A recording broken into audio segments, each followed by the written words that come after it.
Welcome to the 20 Podcast, bringing you interviews with the best DJs, producers, and music industry professionals from around the globe. I'm your host, DJ Spider. DJ Spider! That's right, you guys.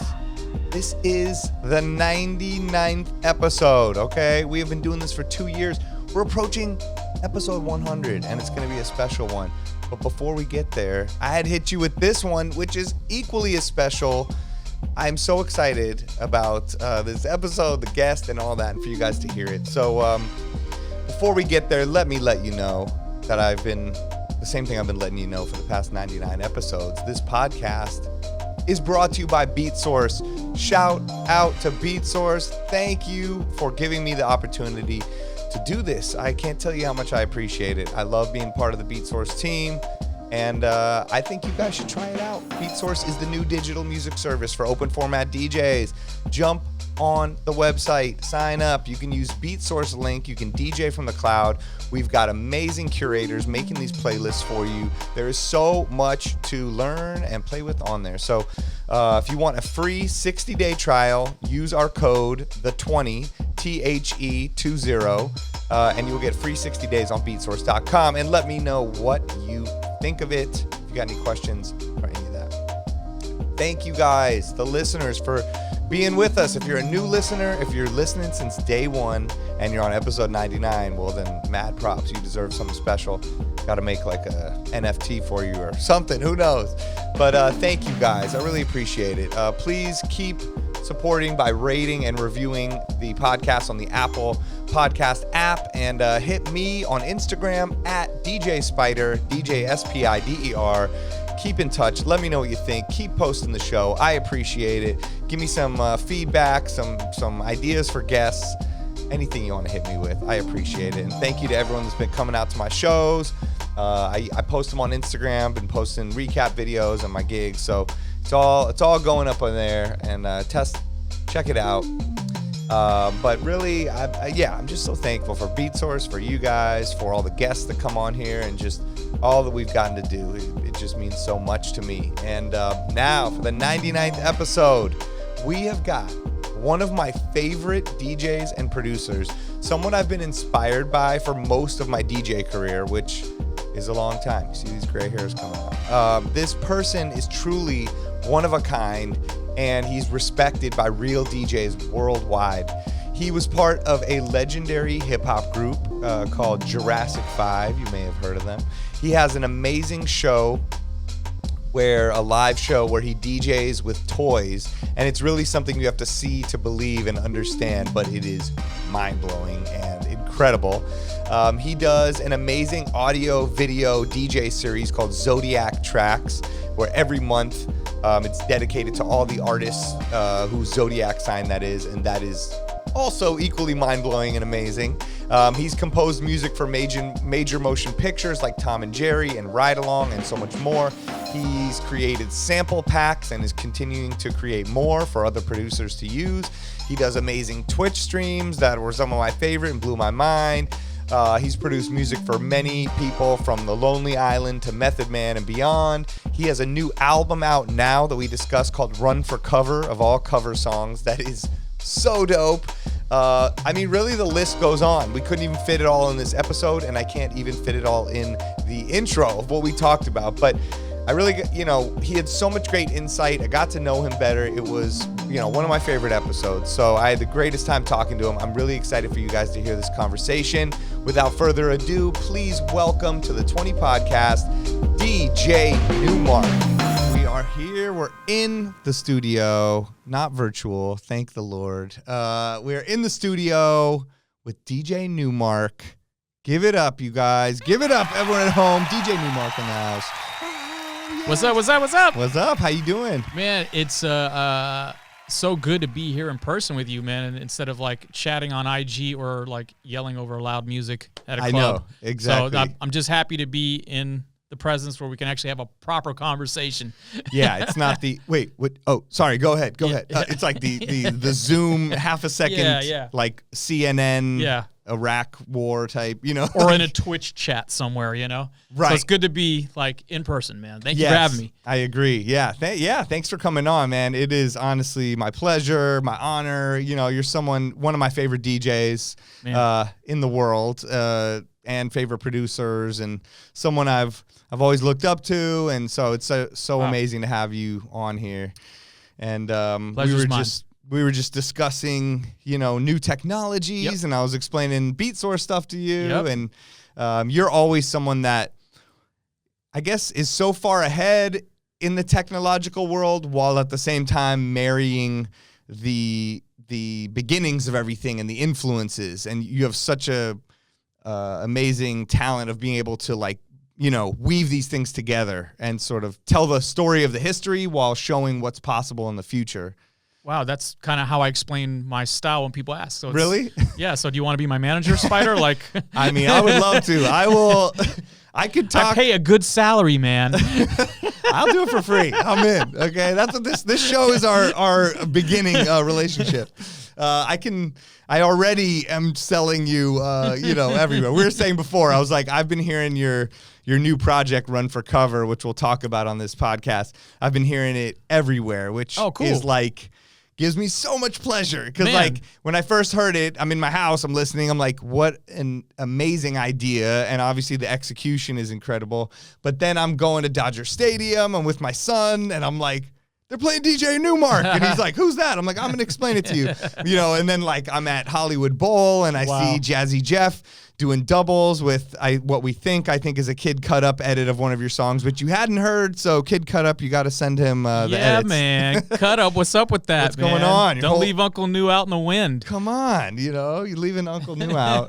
But yeah, I've heard it there. You said you were at the Laker game, and you were talking to, I think, Rouché. Yeah. That's how you say his name. I was trying to figure out how you say that guy's name, but it's hard. Got it. I had to ask him before he was on this. Good dude. Great dude. Yeah. He DJs all the Laker things. He went to Tokyo for the Olympics. Yeah. DJing the volleyball stuff, and he was telling us it was right before he left was when he was on this show. Okay. But yeah, it's just so cool to hear that, and I actually heard you talking about that project a while ago. I think when you were at NAMM, you talked to the Beat Junkies, I think, in an interview, and you mentioned it. I was probably close to finishing it. Right. I remember I said it to J-Rock, and he was like, covers? Like that. I was like, yeah, I'll send it to you later, man. I'm still formulating the idea.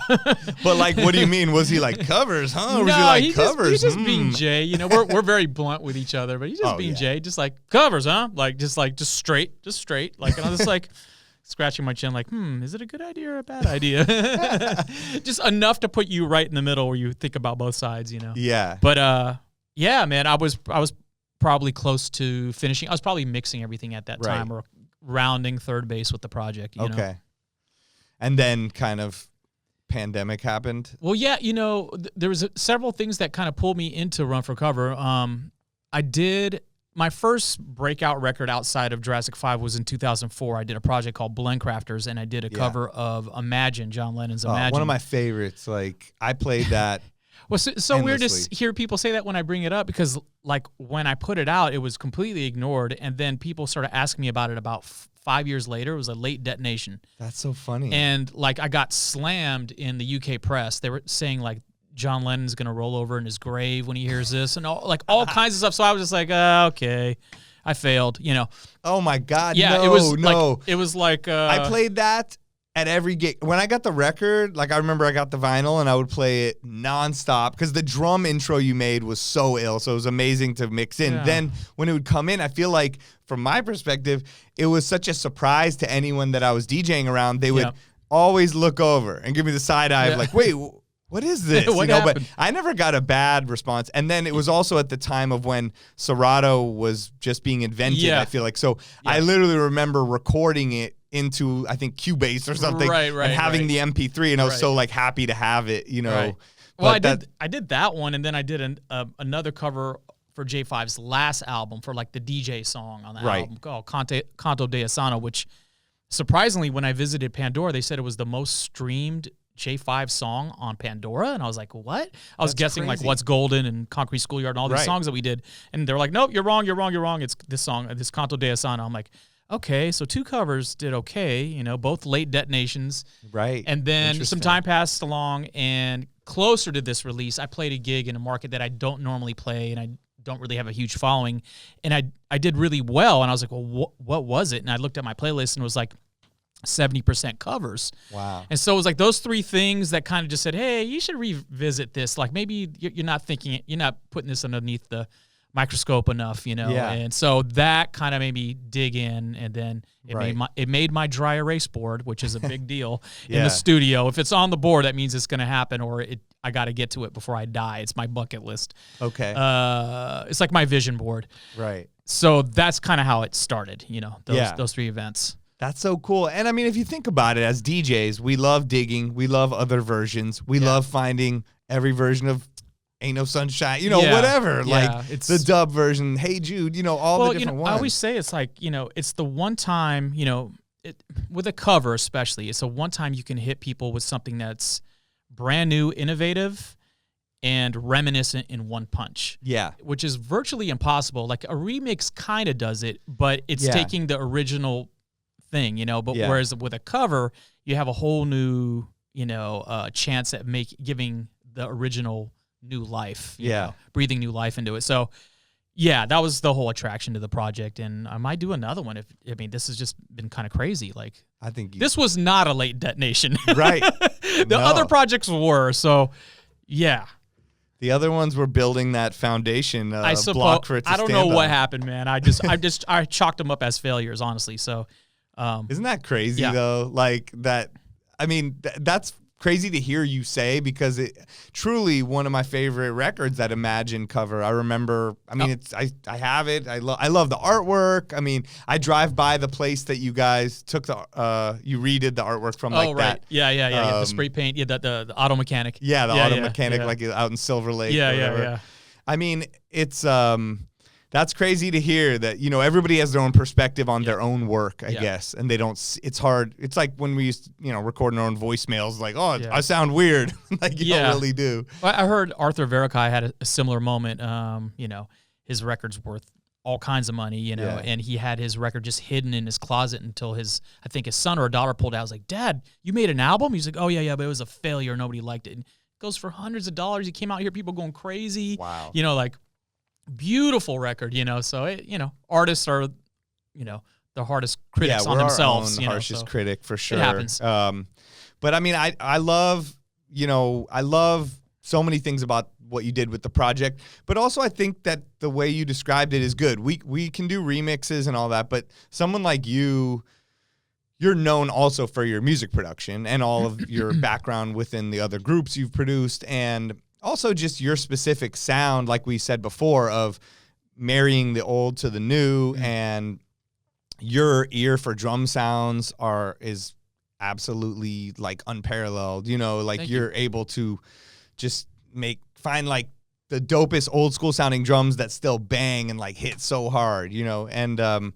I think you're able to put that in the project, like even the Past the Cavassier or like the way the drums hit on there are so crazy, you know, like it just sounds, plus all of the instruments that you combine, you have this global music approach where they sound like covers from like 20 different countries somehow all put together. Like, I'm like, that was the premise. Once I kind of was like, okay, I'm definitely doing the project, is I was going to do covers of well-known or important songs, I guess, and flip them into different genres, but making them hit hard still. Right. That was the mindset going in. So you have some things that are funk, some things that are Middle Eastern, you know, cumbias, Latin versions. So it's a hodgepodge of different countries.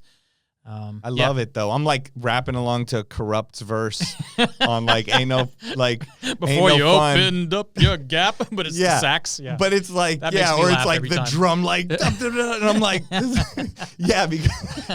exactly. It's like the sax like. You got a real peek into my brain on this project. I will say that. It's like lifting up the lid on the old cranium and seeing. That is true because I saw you on like I know during the pandemic you streamed on Twitch, but you weren't like one of those people that were streaming every week or every day or something like that. Yours were very few and far between and calculated, and it would be like for Craze's birthday or something. Yeah. And that opened up your cranium as well and gave us a peek into your DJing, but as well, and your music production and everything, but also this project, because that was crazy. Like, I feel like that set, like, I got so hyped. I was in my house, like jumping around, like freaking out. Like, this is one of the best DJ sets I've seen. See, again, I would never really know because I have really poor vision now. I used to have great vision, but now I can't. So I don't see the chat. Right. So when I ended, the only way I knew that it might have went over okay was that Craze got really faded and was like, man, new, you know, whatever. I'll do anything for Craze. That's my boy. Like, every time we see each other, we're drinking something. Yeah. And talking shit and laughing our asses off. And it's usually in a different country, which makes it even that much more fun. Yes, but totally. So yeah, again, like not knowing and just doing the best you can and just throwing it out and go, okay, this is where my heart is right now. This is what I'm feeling. This is where my mindset is. It was amazing. No, the chat was going means nuts. A lot coming from you, man. I was going crazy. I was loving it because it was just so eclectic and all over the place, so smooth, so just perfect. Like your timing is just nuts on everything. And also you had some crazy green screen. You've had it on other ones too. You have this crazy green screen effect where I don't know if you have it synced to like a black color or something, but you had like certain things chroma keyed in your studio as well as your records, or certain parts of my studio are green screened, and then I just kind of go for it. I the whole Twitch and streaming thing has kicked my ass for like 7 months straight, and so I'm just like, yeah, I'm up and running. I'm streaming. I hope the internet's good enough. Let's go. You know, like so. Yeah. I'm not the best in that world, but we're all kind of learning together. We all got kicked into 2050 together. You know, the technology just we had to like become our own broadcast systems. I'm not saying anything everybody at home doesn't already know, but you know, if you see a lot of fails out there technologically speaking, just know we're trying our hardest. I know. We're doing our best. Yeah, totally. No, you kill it, and everyone has their own approach to it. You know what I mean? Some people are more active in the chat and some people are not. Yeah. But I mean, I just love it where people have access to seeing you, seeing Craze, seeing Jazzy Jeff, seeing Z-Trip. That's the part I like the most about it. It's amazing. You know, and like I said, I brought up my kid. Like my kid knows now. He's watched Scratch Bastard, all these people that I love, and we're chilling, kicking a soccer ball in the backyard, and you guys are DJing for us in the background. That would never happen. I can't bring him to the do-over. You know, it's like... It's insane. It's crazy. What a world we're in. So now he knows, you know what I mean, when I say the names, and he sees it, and he's more into sports than DJing and music and stuff, but it's like, it's just cool to have that access. And we were kicked into 2050, and there's so many elements of it that suck, and obviously the disease and everyone, you know, that's been awful. But there's been cool things where we've just like, whether you like it or not, we're broadcasting, we're doing it out of our own house. It's proved that we really need each other. You know, it's really proved that we are a social being, humans. You know, we need to be around each other. A lot of my friends are very depressed. I went through it myself, you know, like me too. It's like really difficult, you know, when you're used to going out and shaking hands. Yeah. And even if you're like playing a terrible slot, you're around a lot of people. Yeah. You know, or you're at a festival, you got an early slot or something like that, but you're just used to people like, hey, what's up? What's new? And you're learning and you're talking. And so it proved to me how much of that I rely on. And I knew it, but I kind of didn't. Like, I just figured, you know, most of the time after tour, I come home and I really don't go out. I don't do much except work on the next project and hang out with my lady, you know? So it proved to me how much I need people, you know? And I needed that, I guess, to be reinforced. Yeah. So. I know, because, you're right. I'm like, I don't care. I'll just be alone forever. Sit in my house. I'm a hermit. Men especially, man. Men don't talk about their feelings. They don't reach out to each other, you know. So I'm getting more welfare calls from the homies now than ever, like, and vice versa. I'm like, hey, man, just checking in on you. What's going on, you know? Yeah. So we're used to something, but we're not getting as much as we used to. I know. It's interesting, but hopefully this will open up a little. I command you, universe, open up. Yeah. You know, so. I think so. Like, it's opened up some conversations, some ability to talk about certain feelings or certain things that we have that we haven't been able to before. It seemed like, oh, whatever, that's my problem. No one else. Yeah. You know, but same, because everyone's like, oh, you're making jokes or you're happy. And it's like, this was a hard time going through this, you know? Yeah, Everything no, I mean, was 90% of changed my feed on IG is all jokes, and I went through the illest shit ever. Like, so, but I just kind of keep it like, my thought process on my social medias is if I can make people smile, then I've done like a good part of my human job, I guess. And I know. Maybe the music will fill in the gaps later on there or right. along my discography. I know. And you almost have to like trick the little like thing that's showing people your stuff. Like if you to post like some funny stuff, so then it gets the music through when you post it too. That's a whole nother world right there, right? You know, because if I posted all music in my flyers or where I was going to, it doesn't work. It doesn't move the needle at all. I know, but you post so much funny shit. Like I find a lot of. I know you. Sometimes you take some of my videos. Sometimes I take some of your videos, dude. Well, no. If people at home haven't seen Spider's magazine impersonation series, whatever you're calling that, it should have a genuine title. If it doesn't, I called it DJ Spider Mag Life, like hashtag. It wasn't the best, but that was the only way I could. It's the shit. Catalog them. But follow that. That's the shit, dude. You kill that. I love it. Thank you. It always feels like you're at the airport, though. I am. Really? Yeah. Damn. Well, that's how it started. So it started with Vine. You remember that Vine. app Vine? Yeah. So I was at the Vegas airport and I was just trying to make funny videos, I remember, and I went by. They have that one shop that sells like underwear with like funny things on it, you know, like boxers for dudes with like home of the Whopper like pointing down or some stupid, you know. And I'm like, oh God, like horrible. Yeah, I don't know, like or whatever. I don't know. So that's fucking terrible. Holy shit. I definitely bought that pair. No, it's I came home. My wife's like, "What are you doing?" She burned them.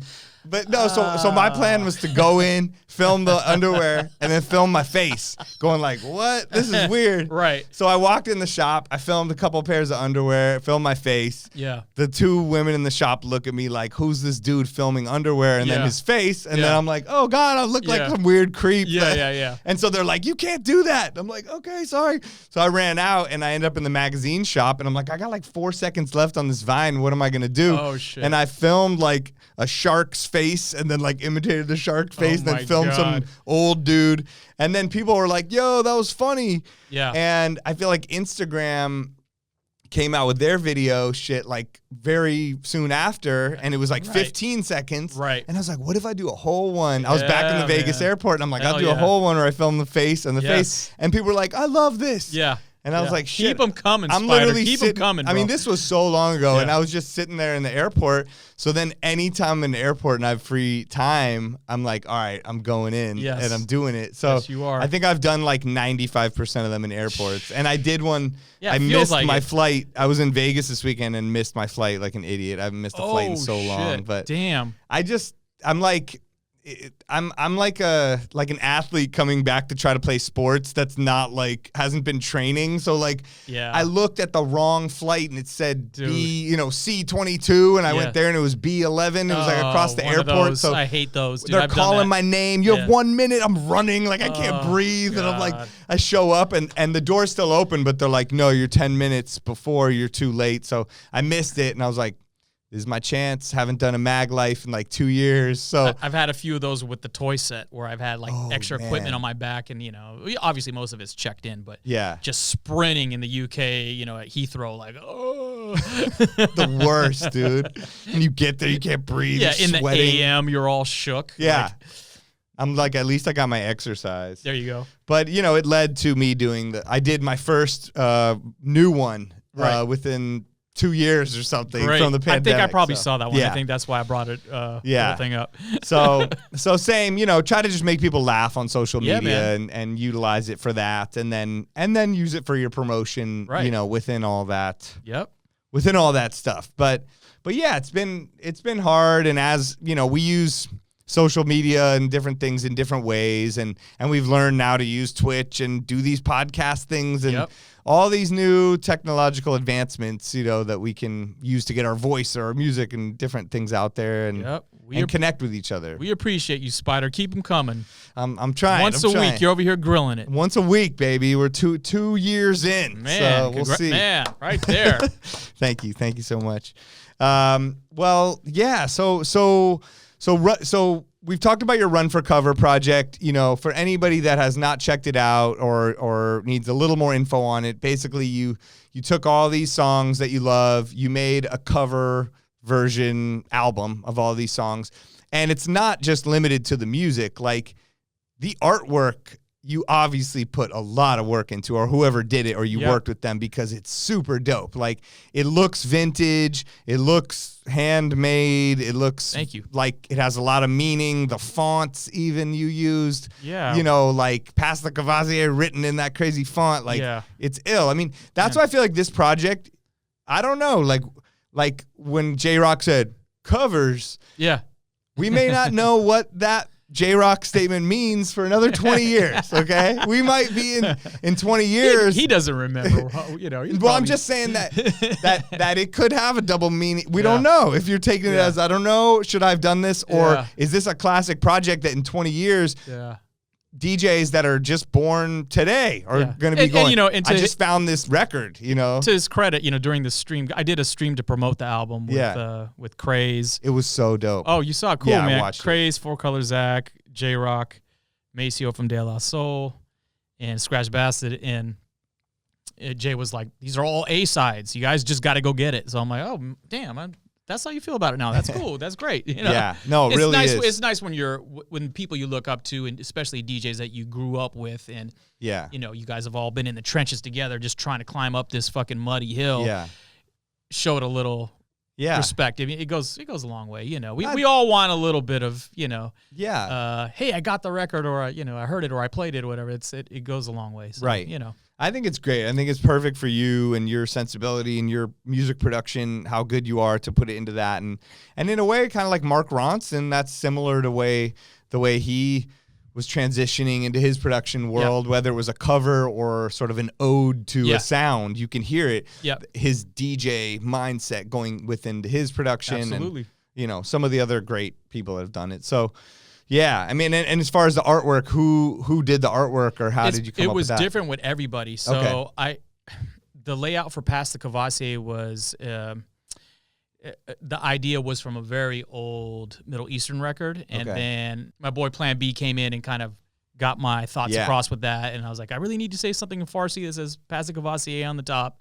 So there's that one, and then my girlfriend posed for a picture for the Bacau Rhythm and Steel Band silhouette. Oh, wow. Where her face was a big steel drum, you know, it's crazy. Dope. And then the Hot in Here one was the illest one, because the Hot in Here, it's Hot in Here on the A side, you know, from Nelly, and then the B side is Ain't No Fun by Snoop.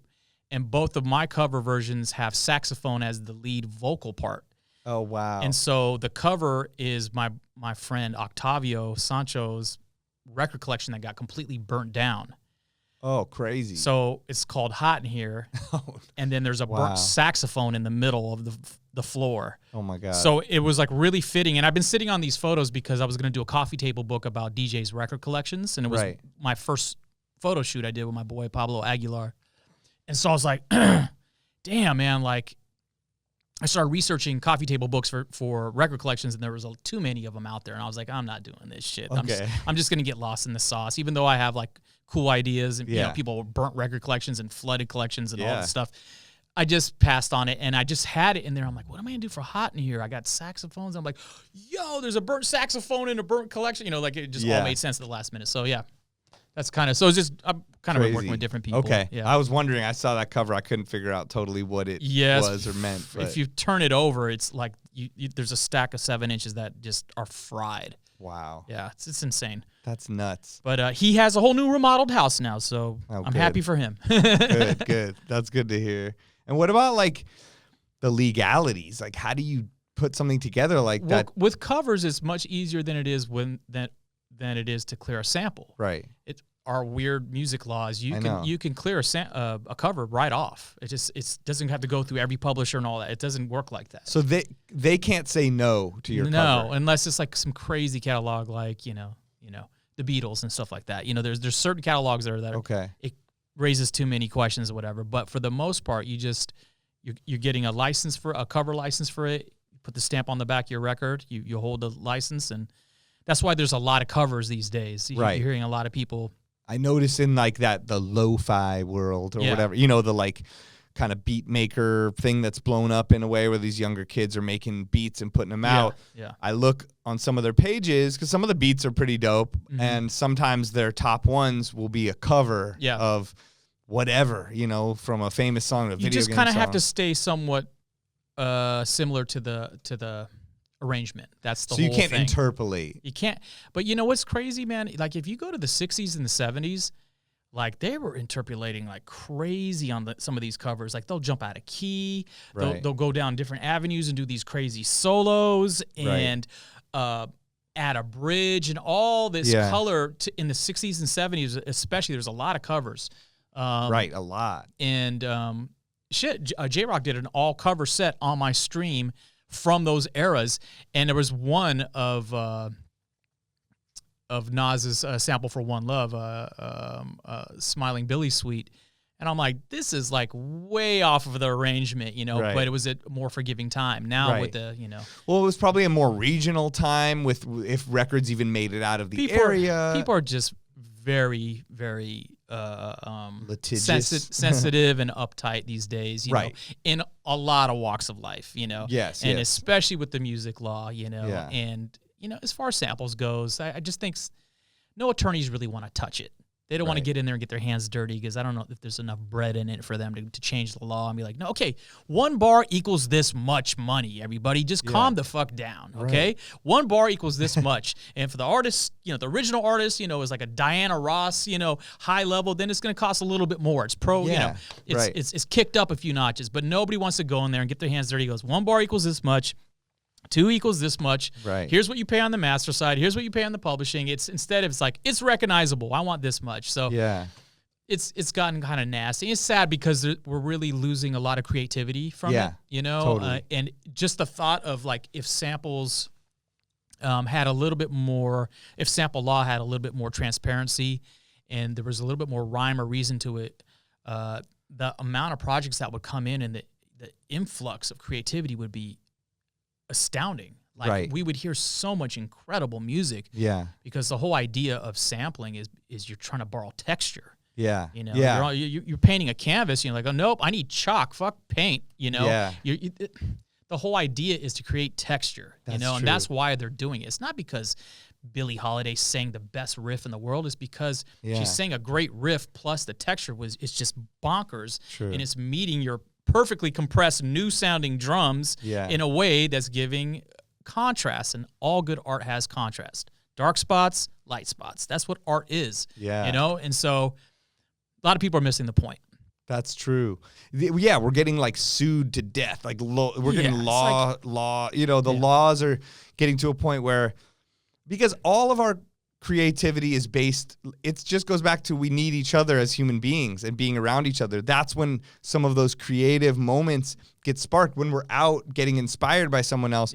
Comedy, I mean, comedy gets stifled too, because when comedians and funny people are with each other, they keep building. It's like I get really sore about that subject because I'm a huge, you know, comedian buff. Like, I told my girl in bed last night, I'm like, I could really probably be an agent at this point with the amount of comedians I know and how much, you know. I love it. I'm such a fan. But look, you know, the positive side about the sample thing, though, is that we've all adapted and some really incredible music is coming. I mean, you know, the Pharrells were born out of this, you know. The lawsuit with the Pharrell thing was, you know, with the blurred lines thing, complete garbage. You can't copyright that's what vibe, I'm saying, is that is slowly making people scared to be creative. Absolutely. You know, and think about all music. It came from people, folk songs, people sharing this one riff and building off that, and that's creativity. How many times have you heard dun dun dun dun dun? Come on, man. Everybody just needs to cut it out and let their hair done, you know? You know, bad. They didn't get sued for bad to the bone. Come on, man. Like, the whole thing is like,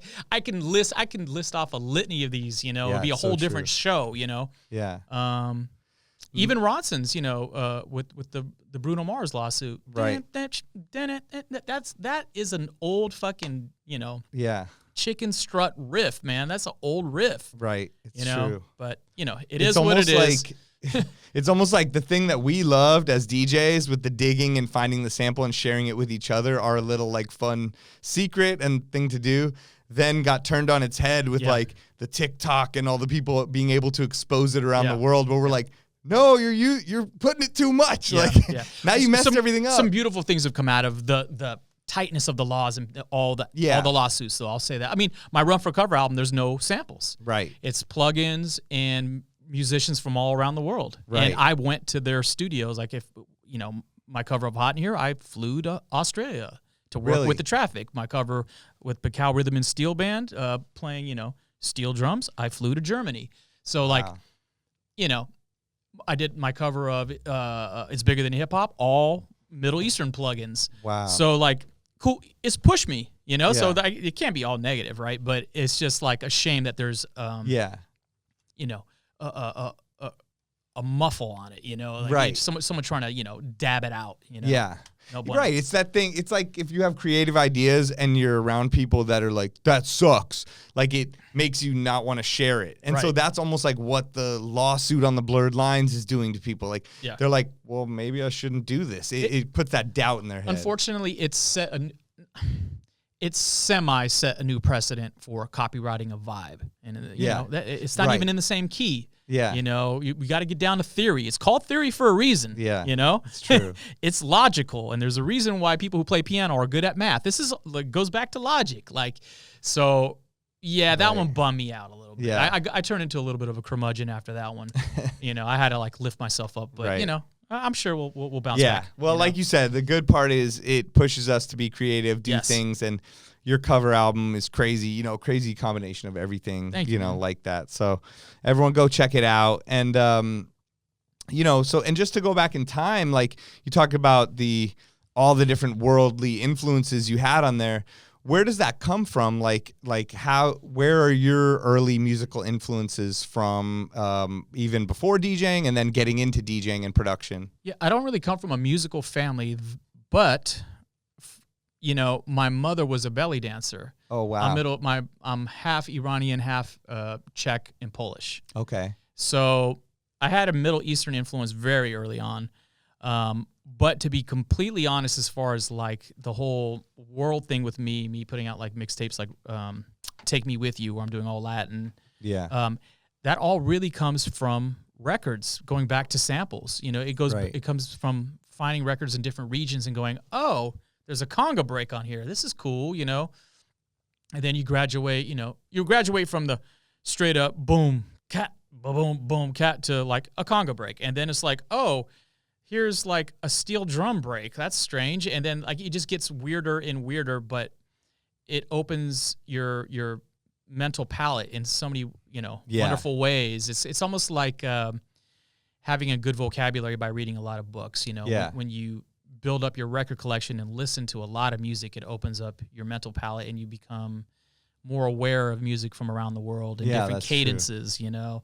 I love African music. I love it. I mean, Brazilian music seems to just coat my mood no matter what mood I'm in. Oh you know? My God. I could be sad and it's there for me. I could be happy and it's there for me. And it's just, it's always appropriate when I put it on. It's one of those strange genres that does that. So yeah, it comes from records, comes from just finding one thing that's a little bit obscure and going, oh, I want more of that, you know? Right. Almost like food. Yeah. You know? You try a dish and you're like, man, I want to have more of that, you know? Yeah.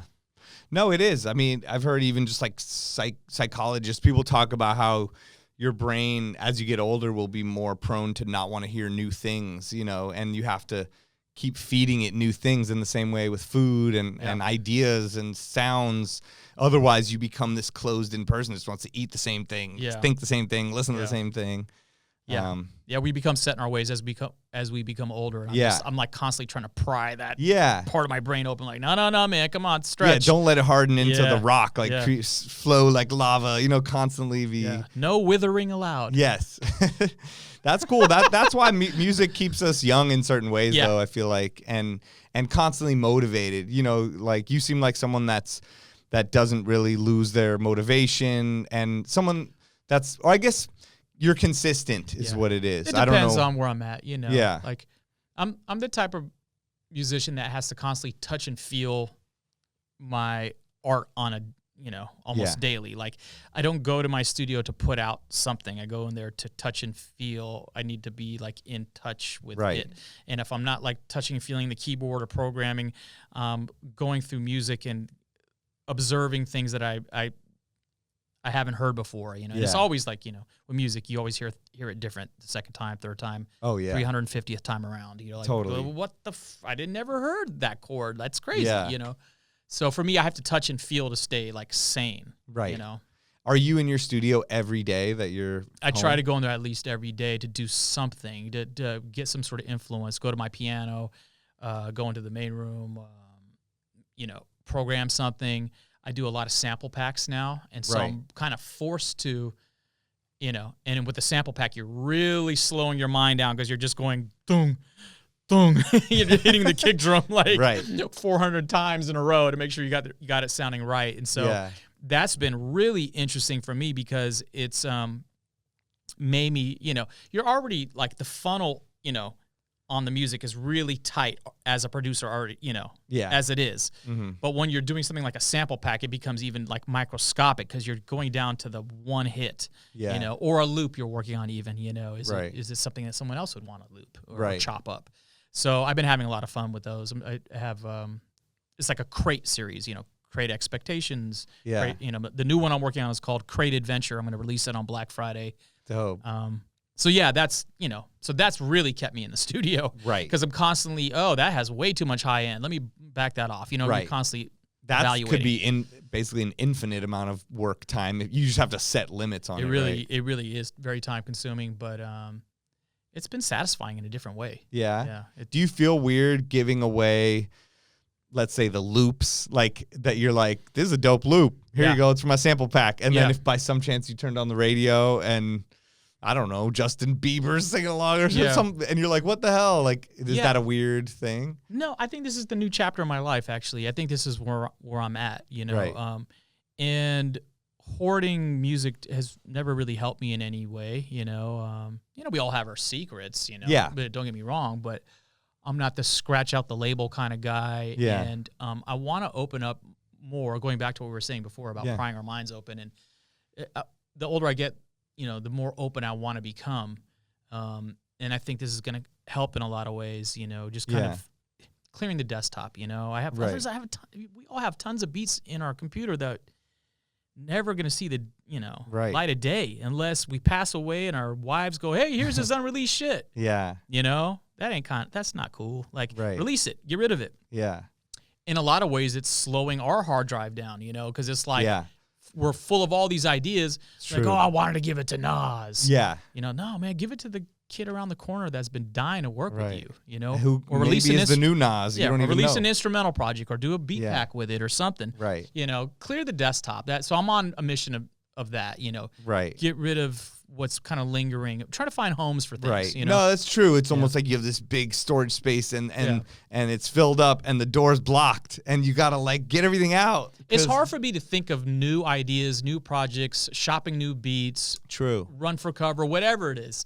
If I'm sitting on all this stuff, I'm like, man, I got some heat back here and I don't know what to do with it. If I'm constantly like looking in the rearview mirror, I'm gonna slide and crash, man. It's like, that's just me. I need a clean studio when I walk in there. Like, I need it vacuumed. Like, I need things put in their place. I'm that dude. I have a lot of friends that have shit everywhere. Don't get me wrong. But if my spot is like all over the place, I can't think straight and I can't think in a focused manner. Right. That makes sense. Yeah. What about like for your music organization when you're DJing, whether it's having your record crates or your digital, Serato or whatever you're using, are you the same way with that? Do you need to have it very organized? Do you have a specific method? I need to take some time off to organize my digital files for DJing alone, like on some genre shit. Yeah. So my genre game is really sloppy at the moment. It's just like sets. Oh, I did this set here. Right. And I'm the kind of DJ that doesn't entirely change my set when I go from city to city. Yeah. It just keeps morphing. It morphs in big shifts. Yeah. It's like an octopus, man. It just keeps fucking doing its thing. It's like, oh, grab this, I'll grab that. They're big morphs, but the heart of it was started from something. Yeah. And then by the end of a 20-date thing, I'll come back and I'll be like, oh, this isn't even the same set. There's a few joints in here, you know. Yeah. But that's made my files a mess. Right. Because it's like Austin, Houston, you know, it just Totally. They're named by the city, but I'm That's like, how I have it too. Right. So I need to get on my genre and era game a little tighter. I need to tighten up my organization there. Yeah, that's true. But it's hard also with someone like you because in your sets you're not really sticking to a certain genre. Like, And would you really why, pop in and go, "Here we go, this is the part where I play hip hop." Yeah, Like, so, and that's why. But the reason why I'm saying I need it is because I need to be able to pull from it. Yeah. When I'm like, I need something like that's edgy and, you know, from the 80s. Oh, Yeah. top billing. Okay, here we go. You know. Yeah. You know, like I need to be able to my access is slow right now. Yes. My Right. access is slow right now, and I recognize it. So I'm like, okay, I got to do some organization. No, I know what you Yeah. mean. Yeah. Yeah. Like even, or if I'm in Vegas or something and they want hip hop, like I Yeah. can't just be like hip hop. Like Yeah. I have to find like the right big room hip hop for this crowd, Exactly. whether it's a throwback one for the past 10 years, Yeah. 20 years, or a new song and what which works, one is that? and what works in that territory. Exactly. You know, Yeah. because you know, hip hop works in different territories in different ways. Right. You know, a guy like Freeway. You know, oh my, you play it in Philly, forget it. You know, Yeah. they're going bonkers. You know, or on the Right. East Coast. But you know, you play. You know, or even like I've played Easy E in certain areas in Europe, and Yeah. it's been like, yeah, cool, but it hasn't been like, you know, if I played Do Over, you know, or something Right. like that, you know, or And those in go LA, nuts. you know, Yeah. it just, you know, it's very sensitive. You're dealing with people's emotions and it's psychology, really, at Right. the end of the day. Being I know, a DJ, you know, it's true. I heard you mention that before, like the psychology of DJing. Do you have any like things to say about that? Like specific things about the psychology of DJing that you've learned over the years? I love comedians, as I always talk about, and I talked Yeah, about me here too. already, you know. And there's such a connection between DJing. Yeah, I've and- watched sets and I've been like talking my girl's ear off. I'm like, Carla, he did something that I do, which is crazy, and that's the rule of twos. And she's like, what are you talking about? I'm like, yeah, either the rule of twos or threes. And I got into it with her. What do you mean? Well, like I do this thing in my sets that sometimes it goes noticed, sometimes it doesn't. Right. Where when I'm transitioning from one feel to the next, or one genre to the next, or one tempo to the next, I'll hit them with two of the same thing. Okay. So it could be like, you know, it could be like Passive Cavassier and then my cover version, or it could be like, two songs that have the same kind of guitar lick in it, and they're in the same key, Right. You know, but the same era where it won't like disrupt the crowd. They're still getting their boogie on, but I mix music more than I do vocal. Okay. You know, I got a lot of DJs be like, yeah, of course we fucking do, man. You know, it's the beat, dude. But no, I'm talking about like, I like listen to like the piano line and go, hey, that piano line does that too. Right. It's one of the reasons why I really like DJ AM is because he would finish a sentence off of something and do it lyrically. Totally. And I'm like, whoa, shit, dude, you're like, I can't wait to talk to you about this, you know. And only got to talk to him like one time, unfortunately. Oh, wow. But so I like, you know, I do that with music, and it's usually like the rule of two or the rule of three, and it usually opens people up, or the third one or the second one, they go, oh shit, you know, it has this kind of like explosive, energetic kind of thing that happens. Yeah. It might not be big either. It's just enough to get you to your 110 BPM area. Yeah. You know, so that's one thing I see with comedians, that they'll say a joke about something that's so silly, and then they'll hit it again do the or one callback more thing. time. Right. Or they'll do it and then they'll wait a little bit till you forget about it, and then they'll hit you with it again, and it's hysterical. Yeah. Like that's when I laugh the fucking hard. That's when I'm on the floor laughing. It's like when they like like Chappelle did it on Sticks and Stones, I want to say. Yeah, and then I punched her right in the pussy. Like when he says that like way later, I'm fucking crying. Right. So like I've been doing that, you know, since my house party days, since I, you know, learned how to DJ in front of, you know, gangsters and women with high heels going, play, you know, Jodeci or play Guy right now. And you're like, but I'm playing straight out of Compton. How am I going to get there? Right. So like you learn how to get to those places. Right. Using certain tricks, and the rules of twos and the rules of threes have helped me in that world. That's so interesting. And like you're saying, like that was the days of someone's requesting something and they're probably gonna like smash a 40 bottle on your head if you don't play it. Well, not just like some annoying where you're like, get out of the maybe booth. not that rough, but they'll be leaning over you as their 40s dripping into your line, you know, into your Newmark line. You're like, oh, channel 2's dust. Okay. All right. Hopefully that gives some grease on Yeah. the fader. King T coming right up. Don't worry about it. Some St. Ides fader juice. But no, you know, so that, yeah, that's a rule. Another, you know what's really helped, man, is watching the Red Bull 3 styles, judging them with Jeff and Scratch Bassett and Craze. Like, judging that for the first time helped me through my Zodiac series, because in my Zodiac series, I was DJing using all vinyl on social media, no cuts in the camera, and trying to do it in, you know, within 1 to 5 takes so my cameraman doesn't kill me. But I only have like 5 to 10 minutes to honor someone in their birthday month, you know, in the Zodiac Tracks. And so when I went to Red Bull 3 style, I'm like, these kids are going from like 98 BPM to 115 in a matter of 3 records. How the fuck did they do it? Yeah. You know, and I was like, man, it's just the power of, you know, so this like throws my power of 2 and 3 out the window. Now they're just like, this has the same feel, but I'm going to bump it up 10 BPM. I'm like, what the fuck? Like, I'm not from that era at all. Right. And didn't even know you can get away with it until I went to Red Bull 3 style. And I was like, crazy. Yo, Craze, that shit was insane. He's like, man, I don't even know how he fucking got up to the top floor like that. I have no idea how he leapt up there. It was like some Spider-Man shit, you know? Yeah. So that's a wonderful rule. If the energy in one song feels like another one, you can throw a rule out like tempo. Yeah. You got to do it slick as fuck, but you can throw it out. So it almost like shakes you into like waking up. Like, get on the dance floor. It kind of, it jolts you. I would have never thought to do it. Yeah. But it can be done. I've seen it, and I've seen it done well. That's dope. Yeah. It has to be done. There is a fine line of it. And even watching your Zodiac, which we need to talk about, I have so many questions, but in your Zodiac series, like I was watching, you know, so for everyone listening that has not seen it, look up Zodiac Tracks. That's what it's called, right? Yeah. You can find it on my website, djnewmark.com. Okay, so djnewmark.com has all of the videos archived, I think, on Vimeo. Yep. And I mean, they're incredible. They're inspirational. They're incredible. They're so well thought out. They're so much fun to watch. They will give you endless inspiration, and you know, it's great. And so you have to go check it out. But from those, I watched you because, like you said, you're using real vinyl, but you're doing crazy shit. You got a toy thing. You got a tiny turntable over here. You got the record stacked up on a thing with a donut. I mean, I can't even remember. There's so many things. It's like when I watch a great stand-up comedian. I know I had the best time of my life, and my stomach hurts and my face hurts, but I don't remember anything they said. Yeah. You know what I mean? Those are my favorite sets, by the way. Me too. The Like, ones what where you is don't that? remember specific It jokes was are my so favorites. good that each thing made me completely erase and forget it. So, and by the end, I'm like, that was the best thing ever, and I don't remember anything. And that's what some of your Zodiac tracks are like to me, where I'm like, man, thank you. What did I watch? Yeah.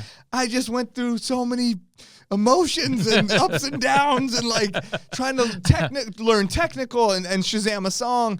And so, you know, you're using real vinyl and all that, those things where you're using like some technology to mix the records in a way where you just used reverb in a way that changed my life. You know what I mean? In that, like, you were using reverb in such a cool way where to get in and out of the tracks and to move through those different levels. I feel like where a lot of DJs use the echo or other things or mixing or think that they're tied into one thing. Yeah. And you're able to use that reverb in such a timing way where you were throwing the rules of tempo and stuff out the window. It goes right back to what I was just saying about, you know, moving up a tempo. So usually when I'm using reverb, to add to your last question, is because there's a tempo problem. Right. And I'm usually moving up and not down. There's times when I'm moving down, and those really kind of hurt your soul when you kind of move down in tempo. I know. Depends how it happens. You know, I have one that I do really well, but I mean, I can list them on my hand, the ones I do well.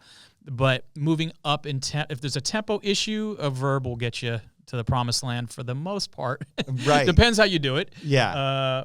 Yeah, you got to do it good. But, I mean, the way you were doing it, or you would just hit it right on that snare, get that perfect tail, and then you would just bring in, like, you know, it was like almost a magic trick. Like, I had to go back and watch it a few times. Like, wait, what did he do? Because also you had so many crazy things going on.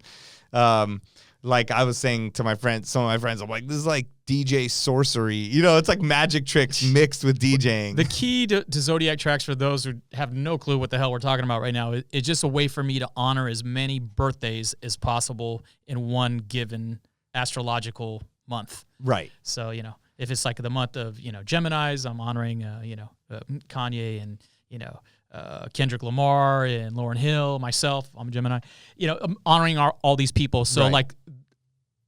like the 2-fers and the 3-fers, the ones that are like produced by someone who's also a Gemini. Yeah. And the MC is a Gemini Like, and the original sample is by Gemini. Then I'm like, yo, that's like Lotto. Yeah. That's like the scratcher. The trifecta, like Thanos ring thing where you're putting it all together. Yeah. One of those happened on an Alchemist joint, like an Alchemist Mob Deep thing. Yeah. But, so yeah, I don't really celebrate death. I don't do funerals and all that. So, I mean, I'll do funerals of close people. Don't get me wrong, but I don't celebrate death. So when I was going into this, I was like, I want something consistent, but I don't want to do this. David Bowie passed, or whoever, and I'm not good at that. I'm not good in that vibration field. I'm good on like the honoring them while they're alive, or it's their birthday. I'm good in the happy hyper field. Yeah, totally. So that's how Zodiac came about. And it's crazy. There's different cultures. Like on the last episode, I had Guilty Beats on and from Ghana. Yeah. And I was just kind of trying to get a feel of like, what's it like to be a working DJ in Ghana? Because he's so big. But like, if you're just like starting out, like, do you DJ in restaurants and clubs and bars, like weddings? And he was saying one of the biggest gigs you can get is funerals. And I was like, that's nuts. I didn't know that. And he's like, oh, yeah, there's specific funeral songs, and there's different funeral songs for different times in the funeral. And it's a big cultural thing. difference. Crazy. How right? dope is that? Oh, my I know. God. I didn't realize. And he was explaining the whole funeral wedding. The funeral DJ scene was almost as big or bigger than the wedding one. Dope. And there's specific songs for specific times and when to be sad and when to celebrate. And well, I had a DJ. Wow. I had a DJ my girlfriend's mother's funeral. Wow. And that was to date the hardest gig. Yeah, it's up there, top 3 at least. Yeah, I'm sure. Toughest ones because it's old school El Salvadorians in the backyard. Wow. Just looking at me like, why are you playing music?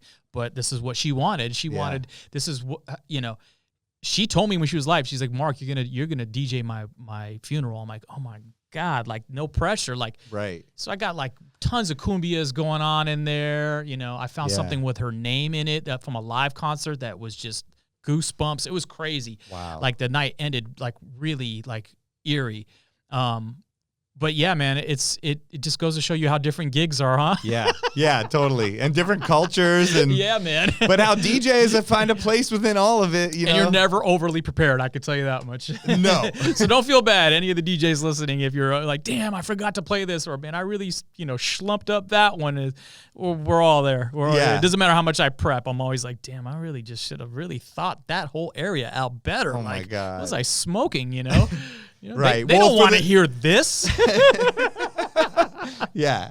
It's okay, everybody. We're all in it together. Yeah. I mean, and when you're DJing a funeral, there's not another. It's not like you're going to make it up at the end. But I mean, for the Zodiac Tracks, I mean, so much preparation must go into that. And also, that's another thing that could be infinite preparation. You just have to sort of set boundaries like, okay, I'm starting here, I'm ending here. This is what we're doing. This many artists. Yeah, the birthdays are a certain amount of prep.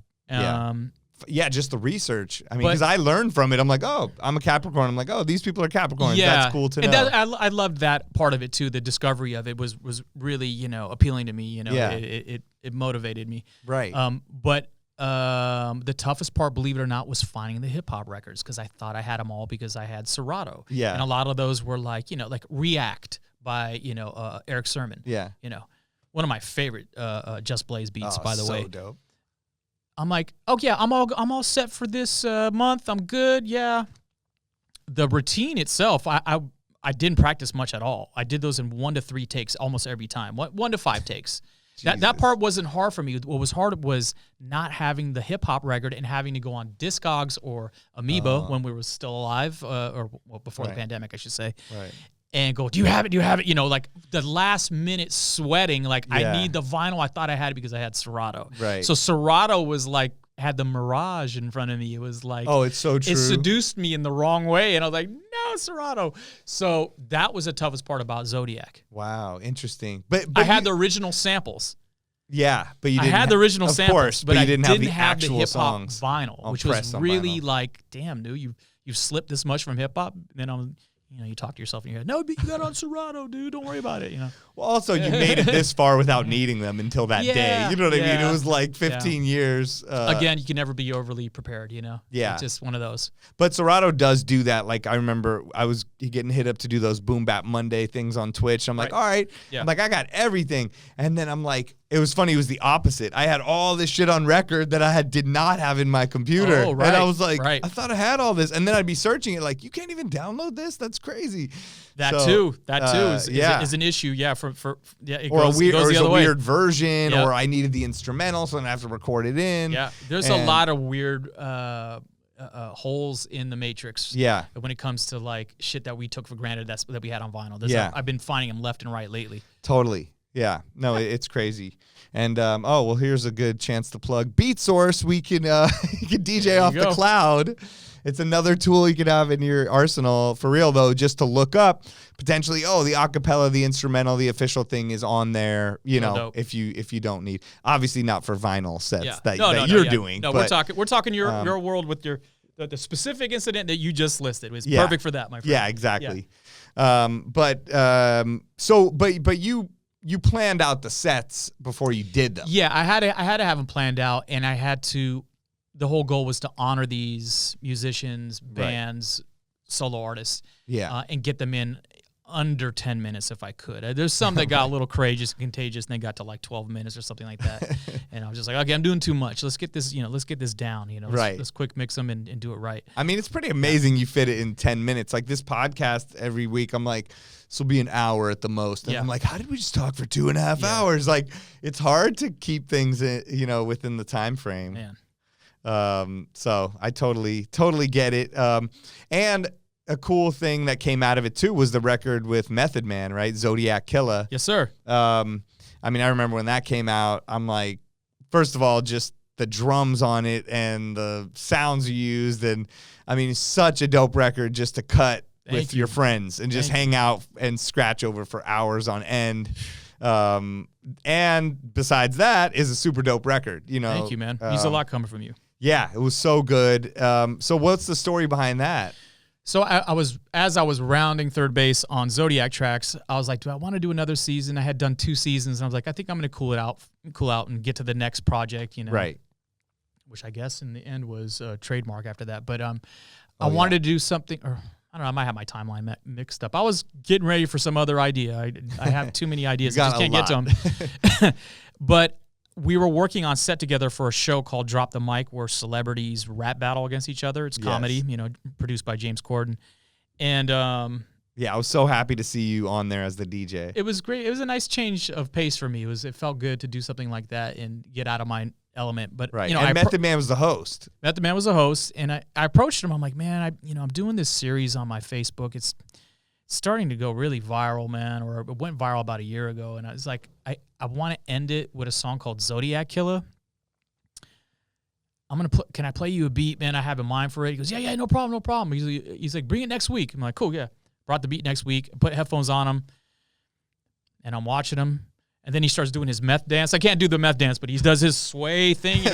That shit where he just looks like, he can go in any direction. And I was like, I guess that's a yes. And he's like, oh, cool, yeah, I'm in. The next week on set, he's like, man, can I come by the studio tonight? And I'm like, what the fuck? Yeah. So amazing. Comes to the studio, knocks it out in like a take. Wow. And like I think we had like a P-pop on the mic. That's like one little minor thing, a technical thing. Yeah. And I'm like sitting there, Spider, I'm sitting there going like, yo, if I would have worked with MCs like this my whole career, I would have been like one of the most prolific producers. Seriously. He saved me he saved me so much time. Yeah. It was insane. Like I've been in studios with like where you're going through takes. Right. And I'm not talking about just MCs. I'm talking about musicians. They're not understanding the point. You know, you're playing it on a keyboard. No, I want it to sound. I need this chord. This is, Yeah. diminished, all this stuff. You're trying to convey a thought, and it just doesn't sound right. I mean, he just comes in and one take jakes it, and I'm like shaking my head with the cameraman with my boy C-, great DJ by the way. The best. And he's just laughing. We're just sitting there laughing like, this is insane. So I'm like, what do I do with all this extra time in the studio? So I just played him more beats, But dope. Yeah, incredible experience. So there was only one other group that I've seen work as fast as Meth, and that was The Lonely Island. Oh my God, I wanted to ask you about that because I know you did a bunch of production for their album and there's like videos and skits and stuff. And the person managing them was cool. I remember talking to him back in the day. He was the Beastie Boys manager, right? Really? Or wasn't that? Damn, I didn't know he managed them. Steve. Maybe I'm Was it tripping. Steve? Am I tripping? I remember someone hit me up for beats for Lonely Island a while, like back in the day, and I was like so excited. And then I started looking, and he repped some dope people. I feel like it was someone from the Beastie Boys, or maybe it was the Beastie Boys, and wow. Okay. I don't know. Some dope. I got to go back through my emails, but the world is getting smaller. I lost track. I lost contact with that guy. I got to go back. He was such a cool guy. But then when I saw you had done stuff, I'm like, okay, because this dude knew what was up with like dope music. So it was so cool to see you doing that. I was so confused when they hit me up because they were like, we want beats for our comedy album. And I was like, okay, so like I'm thinking, because I collect whack shit. I really like whack demos. Like I adore them. Like it's my shit. Like what? Like what's one of your favorites? Some of your favorites? There's a song called Flaunt It. But you won't know it. But it's from a kid that went to CSUN and he got a C- on his art project. Okay. I'll send it to you. Okay. And it's the fucking most hysterical shit I've ever heard in my life. Like it's the best, worst shit ever. And it just gives me so much joy. Yeah. So I thought they wanted whack shit. And I was like, okay, so like, like terrible shit, like offbeat. They're like, no, we want you give us like good shit. And I'm like, oh. So I really still at that point didn't understand their project. And then Dick in the Box came out and I'm on a boat and all these big joints came out. I'm like, these dudes are fucking hysterical. Yeah. And then I worked with them in the studio for one of our songs. I've worked on every one of their albums. And they were like lightning fast, dude. Like scary, like writing, hook, execution, like almost like you would see like in a like a IG clip. Like it was weird. Right. Like, I was like, dude, you guys are like steam engine. Like you guys are like such a well-oiled machine. I wonder if that's something about capturing the magic of music and comedy where you don't overthink it. I think it's SNL, man, because they were working on SNL and that's a workhorse. That's a boot camp, weekly boot camp. Man, deliver, to be baby. ready for a live show. Lauren Hill, not Lauren Hill. Lauren Michaels we need playing. the Lauren Hill, Lauren Michaels collabo. But I think it's that kind of boot camp. That's my gut is telling me. You're totally right. That must be it. Yeah. But they were How insane. dope though that you're such a big fan of comedy and music and that you got asked to do that. That's the universe or manifestation, and that's coming together. I got so lucky with that, man. I thank the universe for those kind of moments, or even drop the mic for that matter. Like anything with comedy. That's another one where it's just like all of your worlds and backgrounds came together for that, and for you to be on Drop the Mic, it's perfect. When I got asked by Seth Rogen to do Charity for Hilarity. Oh, okay. And they wanted the toy set. I'm like, dude, this is incredible, man. So I did the toy set for When was that? This was like about 3-4 years ago, something like that. Incredible. And or to raise money, for Alzheimer's.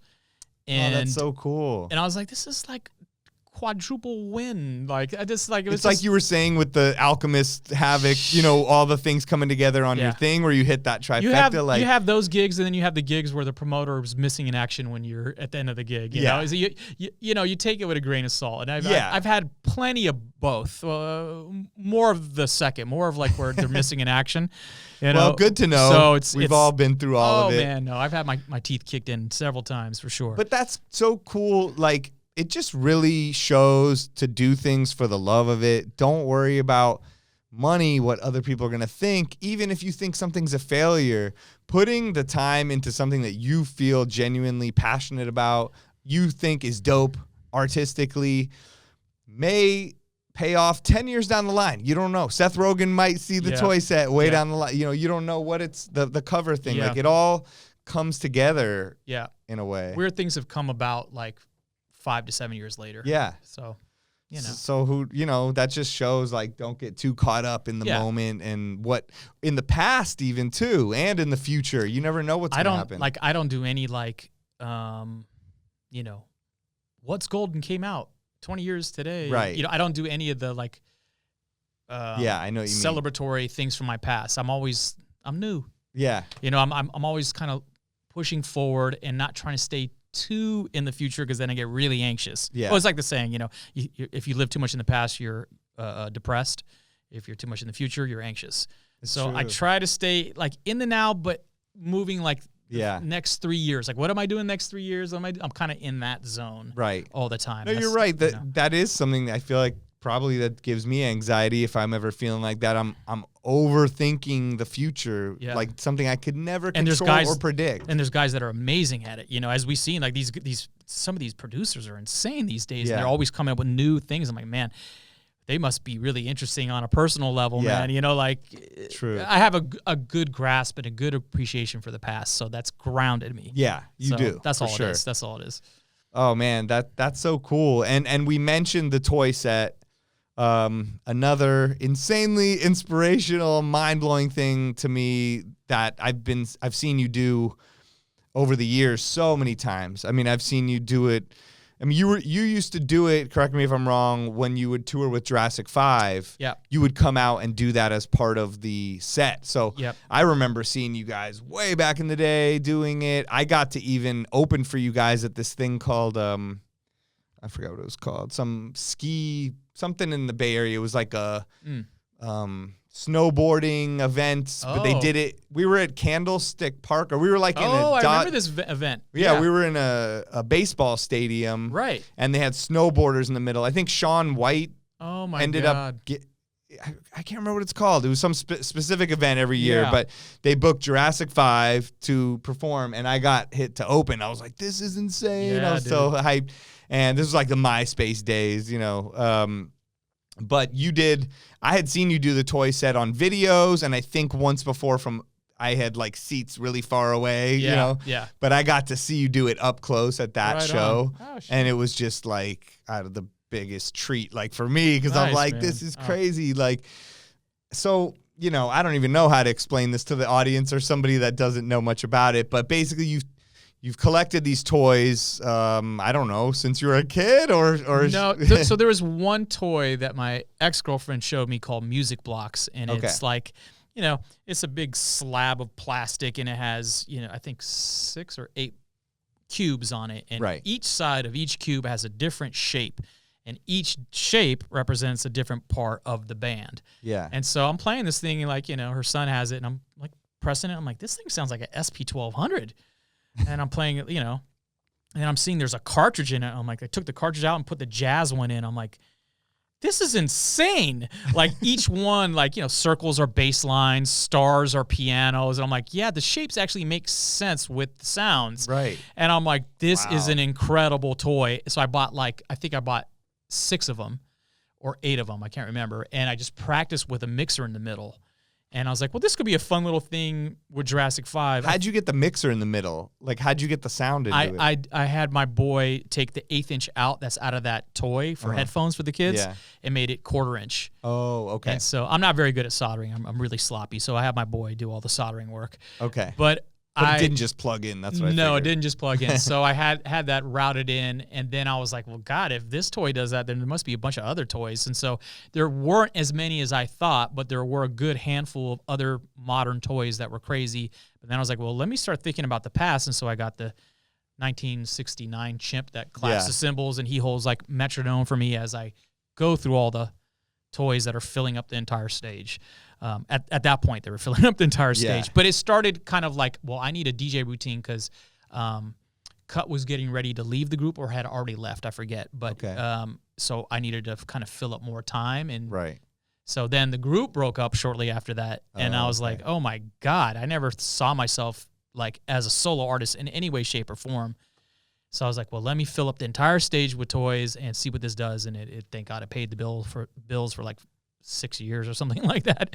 So you like, just toured that Yeah. set, basically? Would you Yeah. do another DJ set, too? Yeah, so I would do a set before it, Okay. party rocking, having fun, like getting people on the And dance then, floor. like, here's Or then this I'd be crazy... in Korea, and then they'd go, oh, Oh, my God, So- traveling with that stuff. It's a nightmare to travel with it.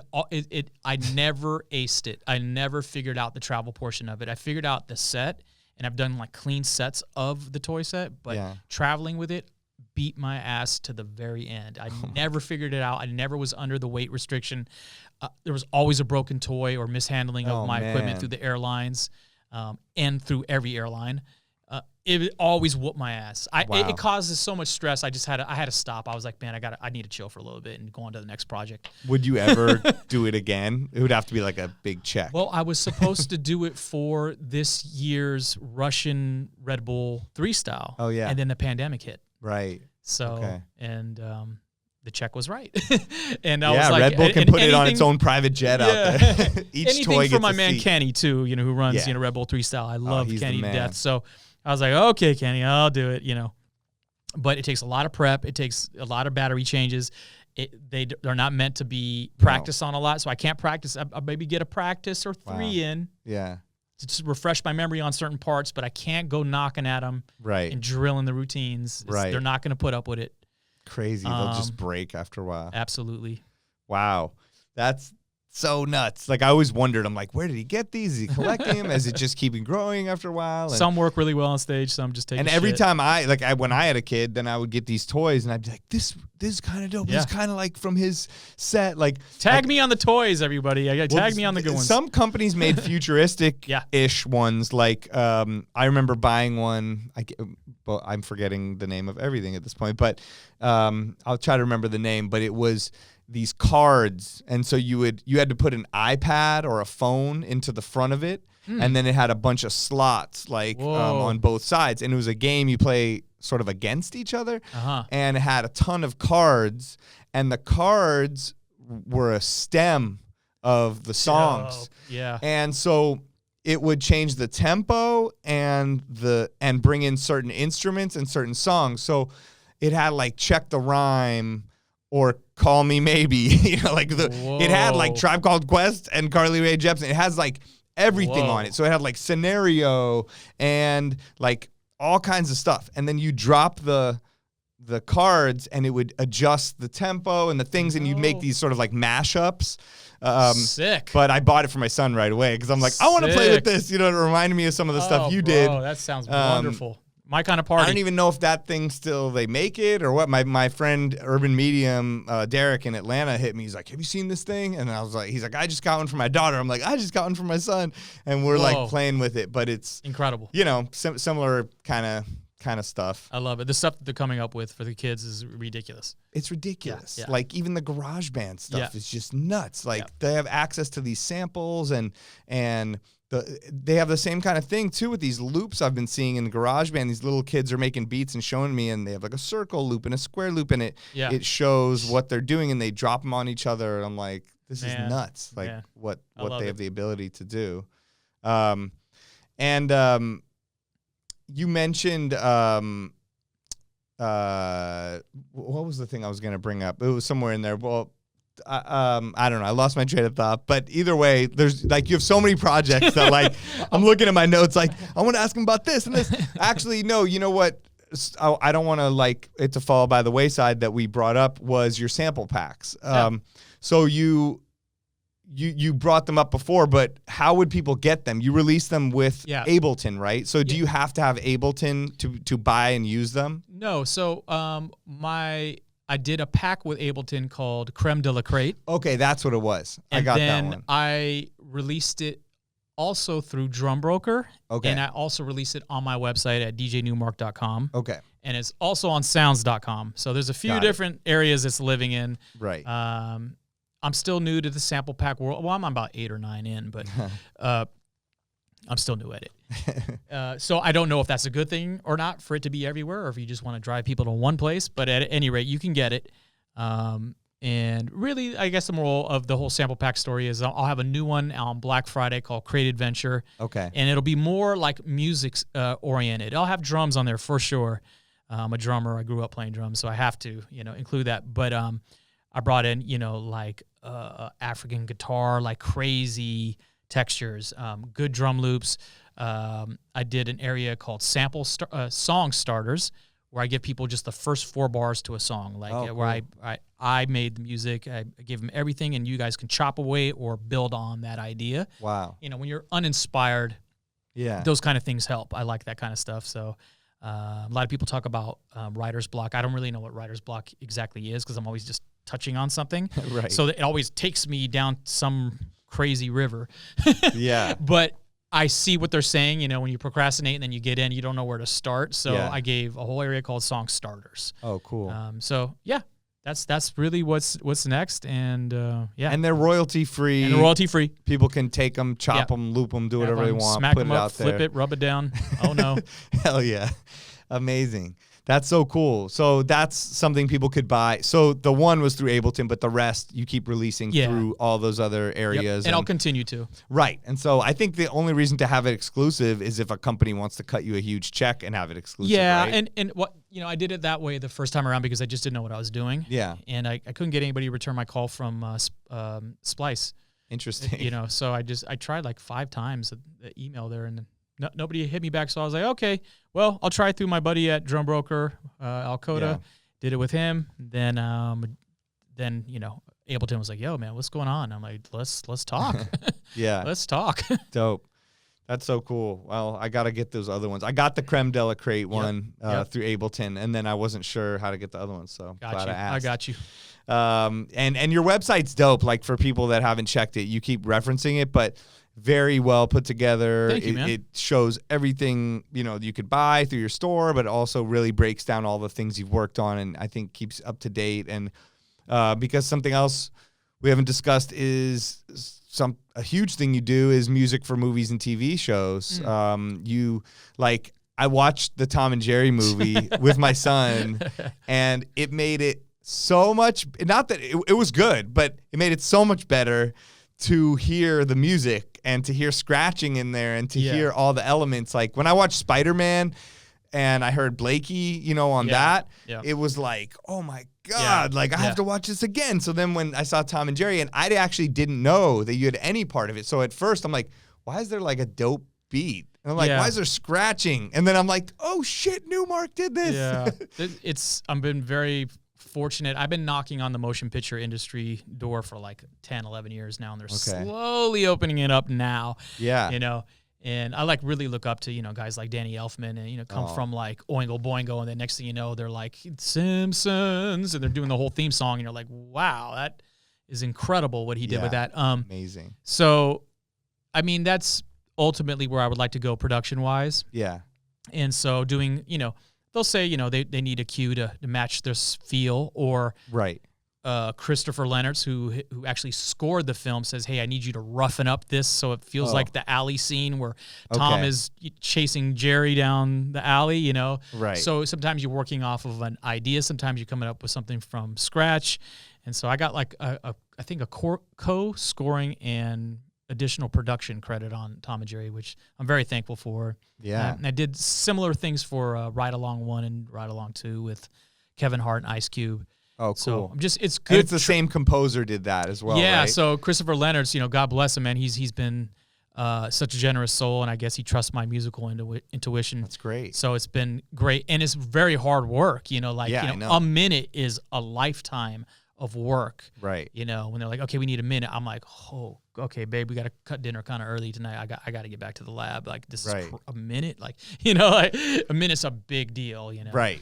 So, and then you have hundreds of people critiquing and giving their notes afterwards, Absolutely, right? The studios and the directors and the music supervisors and God knows who, Absolutely. Right? They usually have a reference, and then the guy who's scoring it, does his interpretation, then he realizes it's not exactly right, and then he gives it to you because he knows you're in the trenches and you know what's up. Yeah. So it's time for you to put the fairy dust on it, and you better make it sound exuberant, because that's the adjective that they want. Yeah. And so so I really like it a lot. I really enjoy doing this kind of work because it's opposite of music work. You're not coloring outside of the lines and being creative. You're going, no, imitate it. Yeah. Imitate it. Make an 808 out of a sine wave. Go. Right. You know, like it's bringing in every tool you need, you know, or you've learned, or you don't know, and you need to learn how. You're on YouTube going, how do I make this? You know, I need to make this synth sound like exactly like this. How do I do it? You know, totally. Without going through thousands of sounds, because you don't have the luxury of that time to go through patches and patches and patches of stuff, and you definitely can't sample. So you're like, you know, you're learning. Yeah, you know? totally. Sound design. That's cool. And so you've been working on more and more stuff in that world, yeah, and trying to. I mean, that's a great thing for someone like you that's so deep in the DJ and production world to be able to do that, make money, but also be creative in a different way. It kind of pointed me towards Run for Cover as well. It's another reason for Run for Cover, because I would hear them going, we need something that sounds like Groove is in the Heart right here, but we can't clear the original because we're having a problem, and da-da-da. You know, we can only clear half of it. We can't clear the master side. And I'd always hear these conversations of a hang up with the sample. True. There's too many writers, yada, yada, yada. There's always some hang up. And I was like, man, well, you know, I can give, you know, some new life to some things. You know, I kind of know what they're after. Yeah. No licenses yet on Run for Cover, but yeah, man. We'll see what happens. Sure. I had one come in for Pass the Cavassier, though. Really? But, dope. Yeah. So, you know, but it's, you learn all these things when you're around these people who work on motion pictures in all the different departments. You know, right. So it's interesting. That's cool. No, that's a great direction. You know, I can see, it's cool to see a lot of people, DJs and producers, as they get older, be able to do this stuff, because it's like you said, like they didn't want to hear our sound before, but now like we're older, everybody's older. So like, you know, I'm going to take my kid to Tom and Jerry, and I want to hear dope beats behind you hit it right on the head. I mean, they didn't want to hear any of this way back when, and now we're all the same. It was the old guard back then. You know, they were like, this is how we do it. Now, like, we're in charge, and people like us, or people that were a fan of Jurassic 5 coming up, and they're like, I get to have Newmark work on my project. That's amazing. They'll say straight up, we wanted to sound like a break record, or we wanted to sound like James Brown's, you know, This Is a Man's World meets Funky Drummer or something like that. You know, we wanted to be, you know, sad but funky. You know, like, oh, wow, they're using all the stuff I understand. Whereas before they'd be like, we wanted to like be aggressive, and you're like, okay, that can mean a lot of things, you know? Yeah. So. Or like, can't you just put a beat behind it and people can dance? Yeah. It's like, no, what something are you talking they about? can dance to. Can mean a million different things. Right. You know? Or make it a house song. Or they didn't know the terminology back then. And now they're more well-versed, and just cooler people are in charge, Absolutely. I feel like. Absolutely. You know, that are just down with dope shit, you know? Yeah. And even with the whole NFT and that kind of world, too. I've seen you sort of do a couple little posts, be in that world a little bit, and some of the companies. And I've even talked to some other friends that I have that are really good at composing and making beats, and saying how, is there going to be a need to be NFT composers, you know, to help the artists or help any of these projects that come out? What have you been working on in that world? Have you done anything at all? I did like 4 or 5 composing gigs for one artist. Okay. And it never came out. Okay. And so it left a little bit of a weird taste in my mouth. Not that I'm mad about it or anything like that. I was like, okay, I need to approach this differently, because it's time spent. And as I'm 50, I realized that the runway ahead of me is less than what was behind me. And so now it's not, I don't drill people about budget or tell my agent, hey, man, the budget needs to come up as much. I'm more about time now. Okay. I'm more about bucket lists. I want to work with this person, or do this project, Run for Cover 2, whatever it is. I want to do this before I'm gone. Right. So it's time now. So there's one really big one I'm working on right now, but I can't say who the artist is, because that F's up the whole campaign. But it's a good one. It's a really good one. Right. And I'm very much into the whole blockchain thing. I just was trying to find my way in, and I jumped the gun a little bit too much, and I'm glad it didn't come out. So I got lucky. Yeah, and you get to learn from it. Yeah. And you never know, in the same way we said things you did 5-10 years ago are coming back full circle. Yeah. Shit, you might come 5 years later and be like, yo, that NFT I composed turned out to be this huge thing. Yeah. You never know. You learned from it. And nobody knows what the hell they're doing in that world right now. It's all experimental. It's all new. There was a time when it was huge and it died and it came back, and now it's bigger than ever, and it's up and down, and people are learning, you know. And I've even been just learning so much about people DJing in the metaverse and doing these gigs, you know, in potential online casinos and metaverse worlds. And in the same way you're playing on Twitch, I mean, there could be clubs and places and events where people from all over the world can come see Newmark virtually in a metaverse thing and potentially get paid or have a listening party for your Run for Cover 2 or... One of my boys was saying they're eventually, we were talking about the importance of these NFTs, the visual NFTs. Right. He said, well, eventually what's going to happen is they're going to have whole worlds curated. You're in Tokyo right now. Yeah. No, I'm in the Valley. No, you're in Tokyo right now. Yeah. The whole world has been curated, by this artist and to make you feel like you're in Tokyo, from the flowers to the backdrops, right. To the It's Kodo true. playing in the background. And a DJ is going to be playing virtually from someplace else. Right. One time only set. You can't repeat any of the songs, some craziness. So there's all this unexplored area that we're going to be approaching soon, or that we're already here, kind of, But they're going to be able to be connected to things like, let's say you bought the NFT I'm just making things up, but like that was associated with Run for Cover 1. That means you have some sort of access, to like the shirts and Run for Cover 2, or, they're going to create these ways to connect everything, I think. It'll be interesting to see if it just completely dies away. I know. If it just completely dies away, it'll make me rethink a lot of things. I was saying before, we all got kicked into 2050 here. Yeah. And a lot of this is from what's happening with COVID and humans with their ability to adapt. Yeah. So it'll be interesting to see if humans jumped the gun on this. It is or funny. If it's going to be something like, man, I really wish I would have developed more NFTs in the year 2018. I don't know. Like, it's funny because I follow a ton of the people now on Twitter and all the different, Discord and the platforms. And something I've noticed about the NFT world and even the cryptocurrency world, but the NFT world, is that almost everyone keeps claiming we're early. Like, I'm so happy that I'm this early and I know what's happening. And it's kind of like, and I'm not saying they are, I don't know, but I've never heard of another, like when I was first DJing, I wasn't like, I'm so early right now. When digital DJing comes out, I'm going to be ready to go because I already did this. Yeah. And I mean, I guess if you think about it, I was, but I don't know. Like, is that a weird thing to keep saying how early you are because you're predicting something that you don't even know what's happening? Yeah, pretty sure like Grandmaster Flash wasn't saying I'm so early right now. Right, like it's a weird thing to keep experimenting a mantra to have in your industry of like, we're early. Like, how about just work on the idea and then you're going to figure out if you were early? Because like you said, there's even times you're too early. I remember trying to talked to someone at Verizon and like I was trying to do internet radio and it was the early 2000s. Oh, man. It was like 2003 or 4 and like cell phones had just got little screens and I was like, I want to make content for cell phones. And I had like a studio and I had rappers come and we would do freestyle sessions. And I'm like, it's going to be amazing. And now probably that could work. But back then I spent money and I made this whole thing and nothing happened with it. And it was almost like you're too early sometimes. 2000, huh? Wow, you were ahead Well, it of was the like game. 2003 or 4. Like, Yeah, I that's don't know. still majorly early. But yeah, I man. remember like I had a phone that flipped open a little screen and they were starting to have things and it wasn't ready. You couldn't watch. Even now we have problems with Zoom and people are like, can you hear me? I don't, it's all going back and forth. So no, we're going through some technological realness. And right everybody's now. trying to figure everything out. Yeah.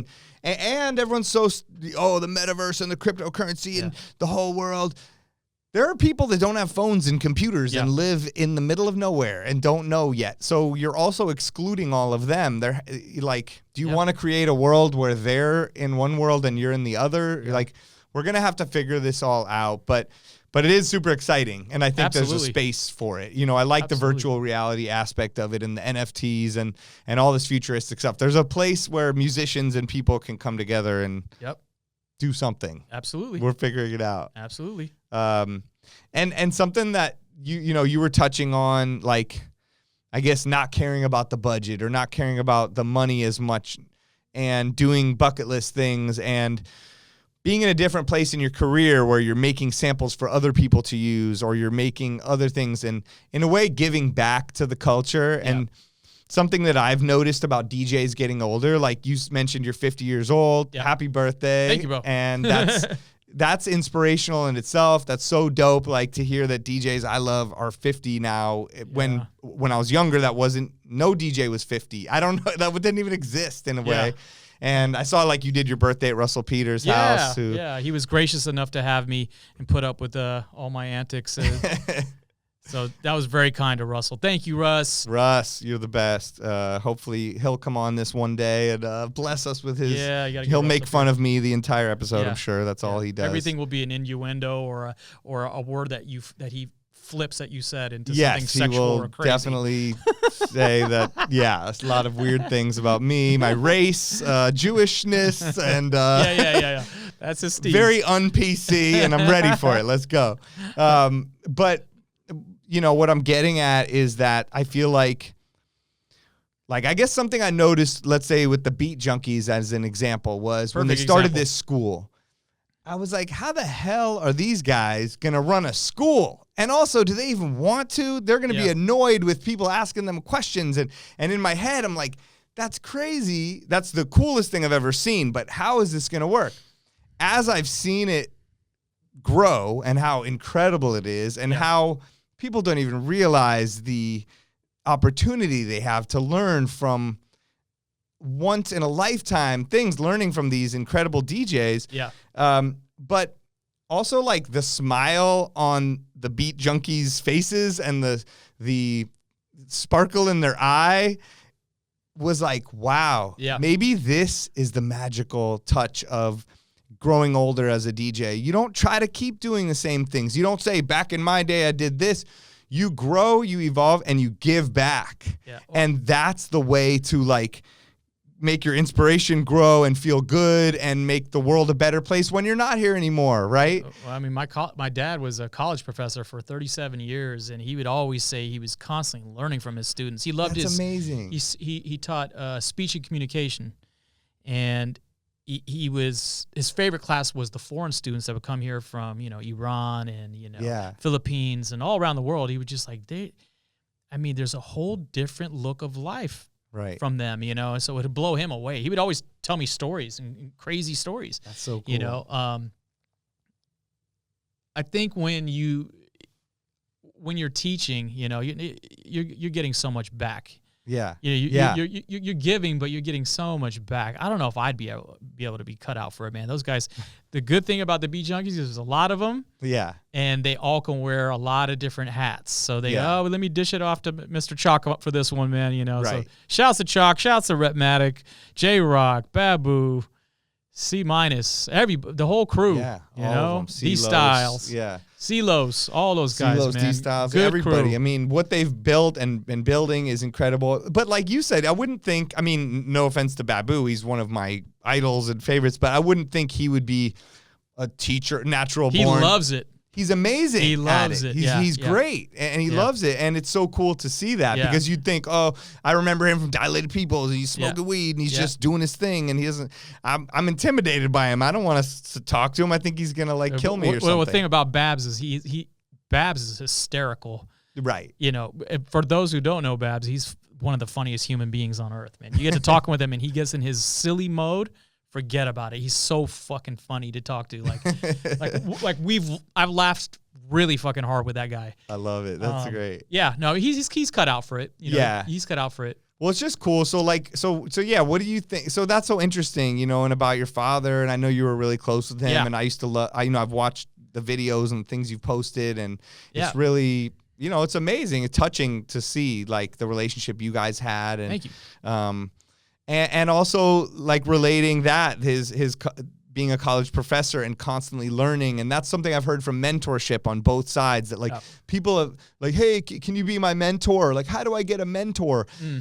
I think you have to be a mentee as much as a mentor is a mentor to you. And it's the same relationship. Like they have to be getting something from you. And I've met a lot of younger people where I've gotten a lot out of that and I've been inspired. And so yeah, like what are some things you think DJs can do to give back? Besides some of the stuff we talked about, or just some of that stuff? Really, because it's a broad question, and I know. this could be perceived by a very young DJ or someone who's like getting ready to hang it up. Yeah, true. So I would say time, because it is very precious, and what I mean by that is however you want to spend your time. It could be from your Twitch channel. Yeah. It could be from you playing out like physically. It could be from you showing your scratch techniques. Yeah. That time it's circulated in such a wonderful way that you don't even see, you know, like I was mentioning earlier, I thought one of my projects completely failed, Yeah. but I didn't realize it circulated and made its rounds as many times as it did until here we are 2021. And I'm like, oh, you know, Right. this round of interviews woke me up to something I did in 2004. Yeah. So that's like insane. You know? Yeah, very insane. Yeah, your time and whatever you like to do. Don't do something that you're, you know, half-assing. It shines through right away. People can tell that you didn't put much time into it. You know, do something that you care about, that you think about, that you're obsessed with. You know, do that shit. You know, Right. Yeah. Something that will stick inside of the next person and will grow and flourish inside of them, that then come into a whole new thing that then they'll pass on. And yeah, I mean, I dropped out of X-ray school because that was my backup plan.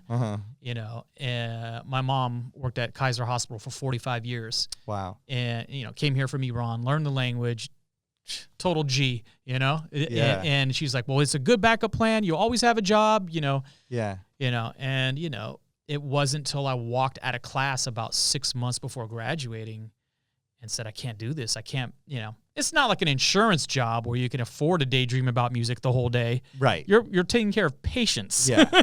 So I walked out and like it felt like it anyway. The moment I walked out, J5 started touring for what seemed forever. Yeah. And then went gold, you know, or sold like 120,000 units independently, and then went gold, you know, like it just kept going and going and going. So that's an instance where my full heart was immersed in this thing. Yeah. It was my passion.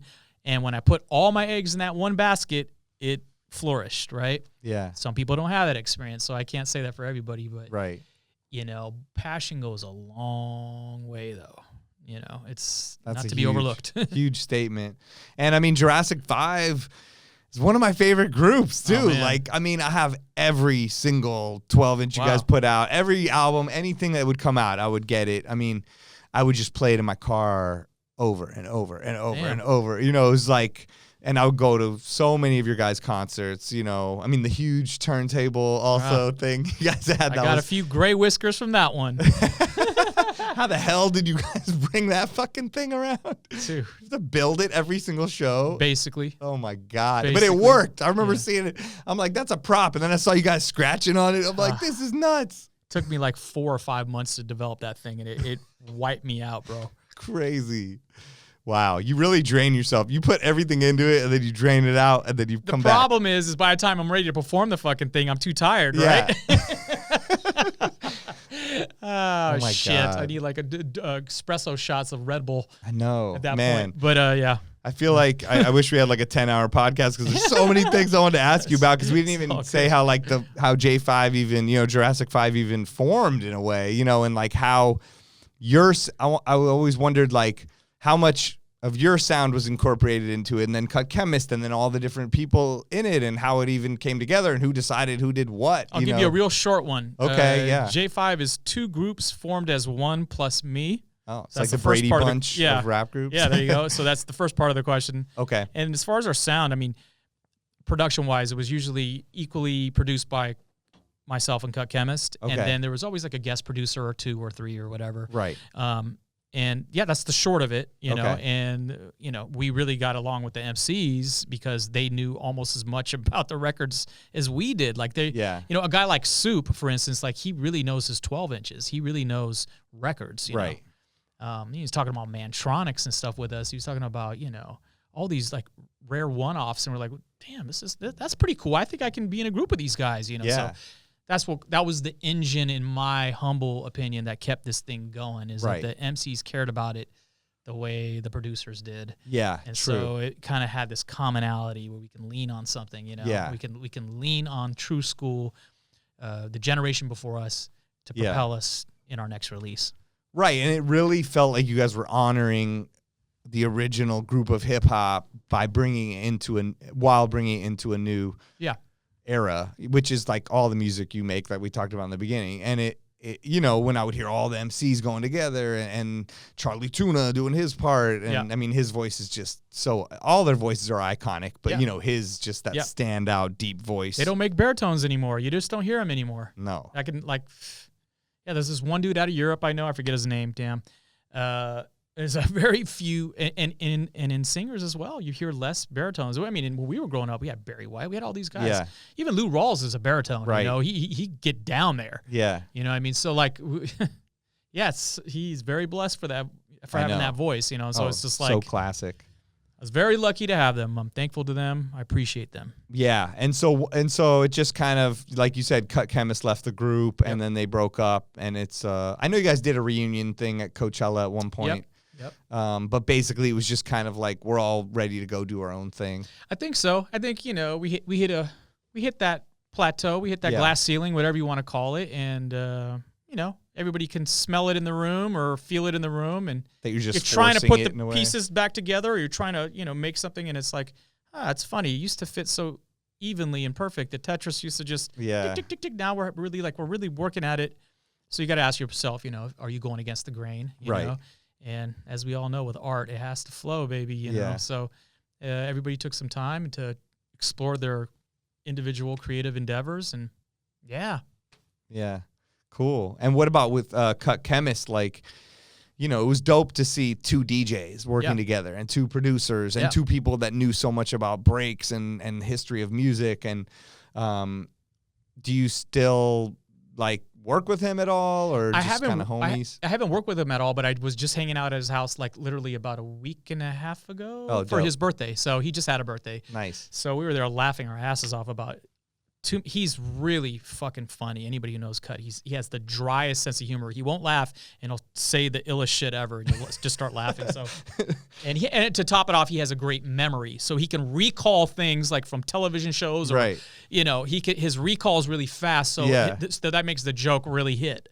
You know, I'm the opposite. My recall isn't as sharp as his. He has a steel trap, so it's always fun hanging out with Cut. You know, and he likes stupid humor like me. The stupider, the better. Yeah, me too. Yeah.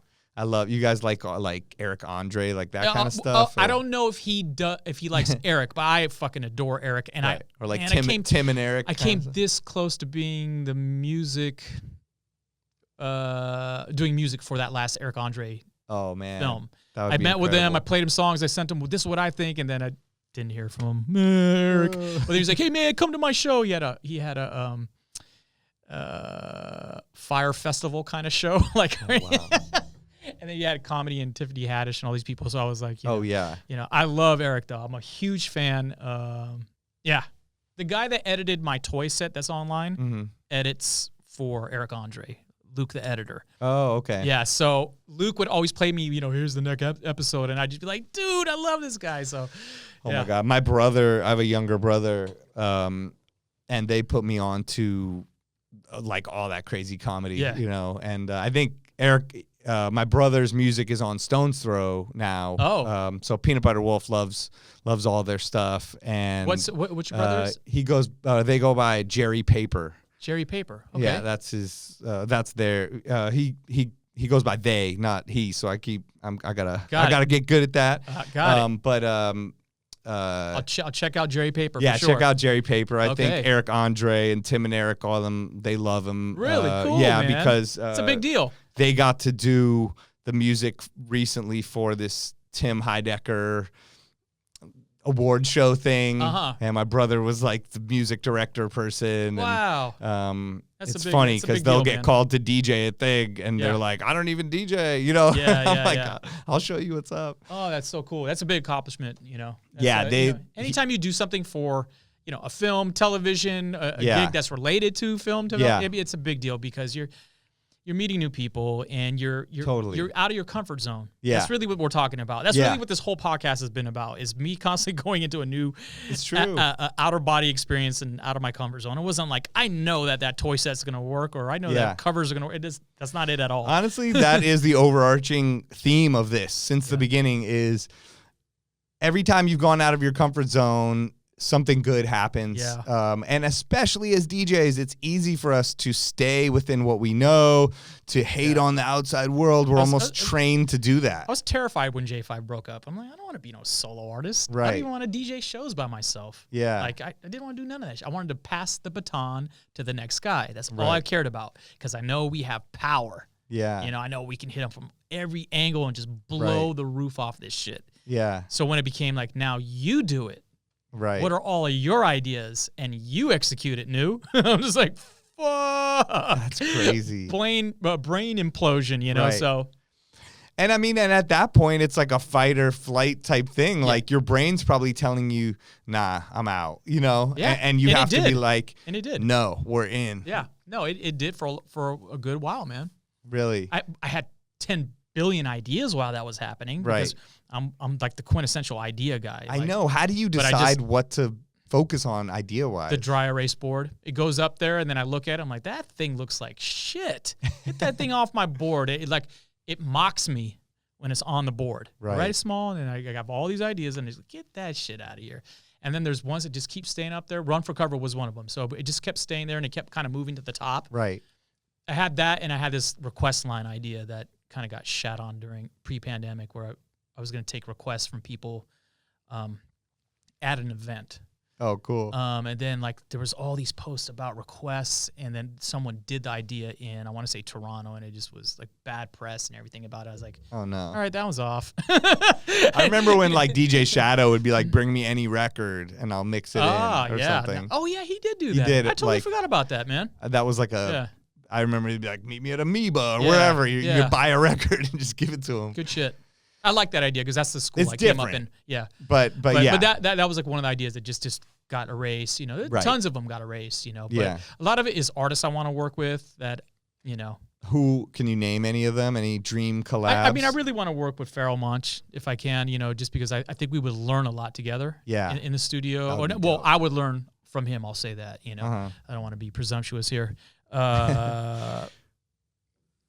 There's a lot of other artists, but you know, that's Yeah. No. One of the Pharoah gun- Monch, one of the I gunners mean, right there. One of my favorites of my life. You know, so unique, one of a kind. And there's like mixes I'm trying to get to, like certain style of mixes I'm trying to get to, like where I release them, Right. in projects. So yeah. I don't Yeah. know. Do you think you're going to do any more TV stuff like Drop the Mic or anything? If anybody will have me, I'd be more than willing. I like the idea of motion picture television because it gets me out of my zone, Yeah. you know, right. and I know I'm going to learn something, you know, Yeah. even if it's something kooky and like why would he do that? Like I know I'm going to come away with something that I'll have another tool in my arsenal that I'll Yeah. walk away with. That's what I say too. A lot of times when I'll do a corporate gig or a private gig for someone and they want completely weird different things that Yeah. I've never thought of or heard of, and at first my first impulse is this is annoying or this Yeah. sucks. Yep. I always come out of that situation with learning something, whether it's just something to remember or music that I didn't know about or something. I tend to knock it out of my way when I'm fatigued. Like Yeah. I'm not doing that. Like Right. so right now I'm a little fatigued. Yeah. but like, you know, give me a month or two and I'll be back to my normal self. But like, you know, when I'm like overdoing it, then Yeah. I'm like, I'm not, man, I can't even think about that at the moment, you know. Right. So, you know. So sleep, kids. All this I don't sleep, man. It's cousin of death. All It's that. like, Nas, Nah. what did you do to us, man? Like, you wrote a very catchy line that everyone decided to live their life off of and then be There's a tired. Steve Harvey clip now. It's like, man, you can't sleep out 8 hours a day. I saw that. I was like, yes, you fucking better. I know. Shit, get all the sleep you can. It's 'cause- hard, too, because I don't sleep. Like, I try to get my sleep in, but I'm always tired because, like, I want to be up all night, but then I want to wake up with him, and Yep. it's like a whole thing. But, man, like, you need sleep. Like, when I sleep a lot, I'm like a whole different person. Hell yeah, dude. Get that sleep. I know. I will not be sleeping tomorrow. I have an early flight to the Oh, East shit. Coast, but it's all good. Glad to be back, DJing and working and stuff. Yes, sir.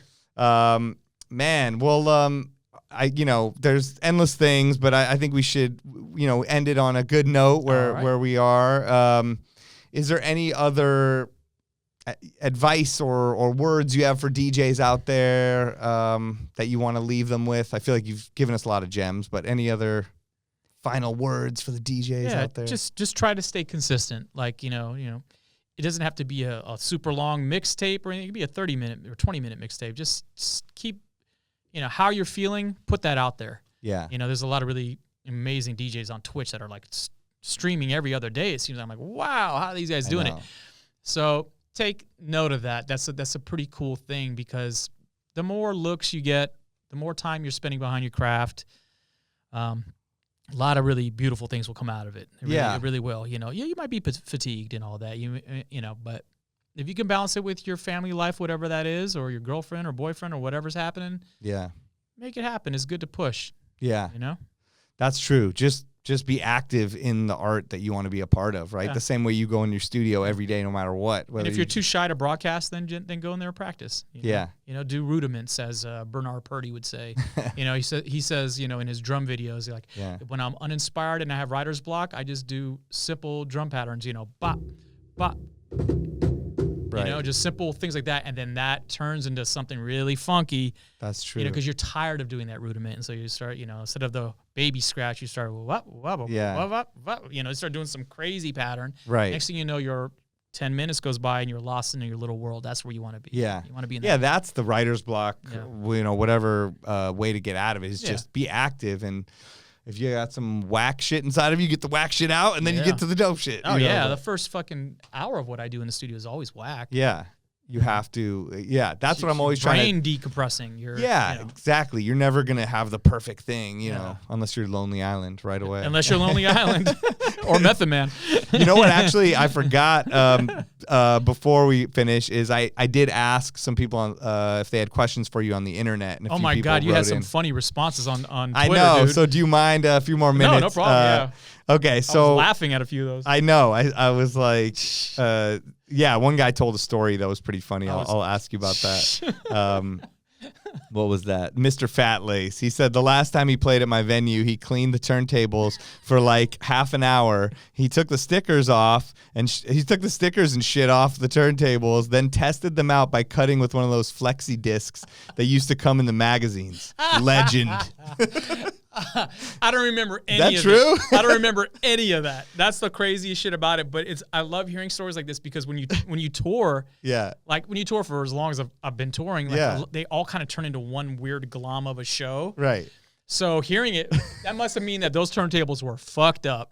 Yeah. Because I'm cleaning them. Right. There's something going on with those turns. I don't just clean. I want to go to the hotel and rest. Exactly. So there was something happening, and the flexi disc leads me to believe that it was an all 45 event. Yeah. So it was all 7-inch vinyl that we had to play that night, and I was testing with that because that's the most undependable out of all the 45s. And maybe it had a bunch of stickers on the actual platter that were making it uneven. Yeah, something was funky. But that shit is hysterical. That's hilarious. All right, DJ Stresh says Newmark is an incredible DJ, and it's crazy how he instantly rocks any crowd without playing any easy music. I remember seeing him play in Poland, the after party of the 3 style, and he played nothing but Middle Eastern and Persian music in his set, and the club went to the roof. Oh my God. So not really a question, but just sort of a comment on that story. Do you remember that? Yeah, I do, and that's the project I'm trying to get to next. Oh, dope. Is what he's explaining. Okay. But I procrastinated because I don't want my family to ridicule me because it's not authentic enough or whatever. So I don't procrastinate on my projects. I just get right to them because they drive me crazy in my head. But this is the one that's been sitting in my head that I got to get out of there. Got it. I remember that night we were supposed to all play genres from around the world, and no one could repeat each other's set. It has to be one genre. So I was like, cool, I'll do Middle Eastern, and Ballet Funk was played by Nina. I forgot her last name. Kravitz? Nina. Well, I know who you're talking about. Yeah. Sorry, Nina. From Australia. Yes, Nina. Oh man! Oh my God! she's legendary. She does a lot of dope shit. She does, it's just that both of our brains are becoming old. Nina Las Vegas. Nina Las Vegas. That's what's throwing us off. It lives in Australia, and her last name's Las Vegas. Yeah, and then my boy, some guys were playing Latin music or whatever. Yeah. So we all kind of went in, and so I was like, okay, here we go. That was a fun night, though. He's right. That was a crazy. Everybody was really, really lifted. And I think it was the end of Red Bull 3 Style. So right. He actually touched on a night that was really special. That's dope. I saw like little videos, but I can only imagine. Yeah.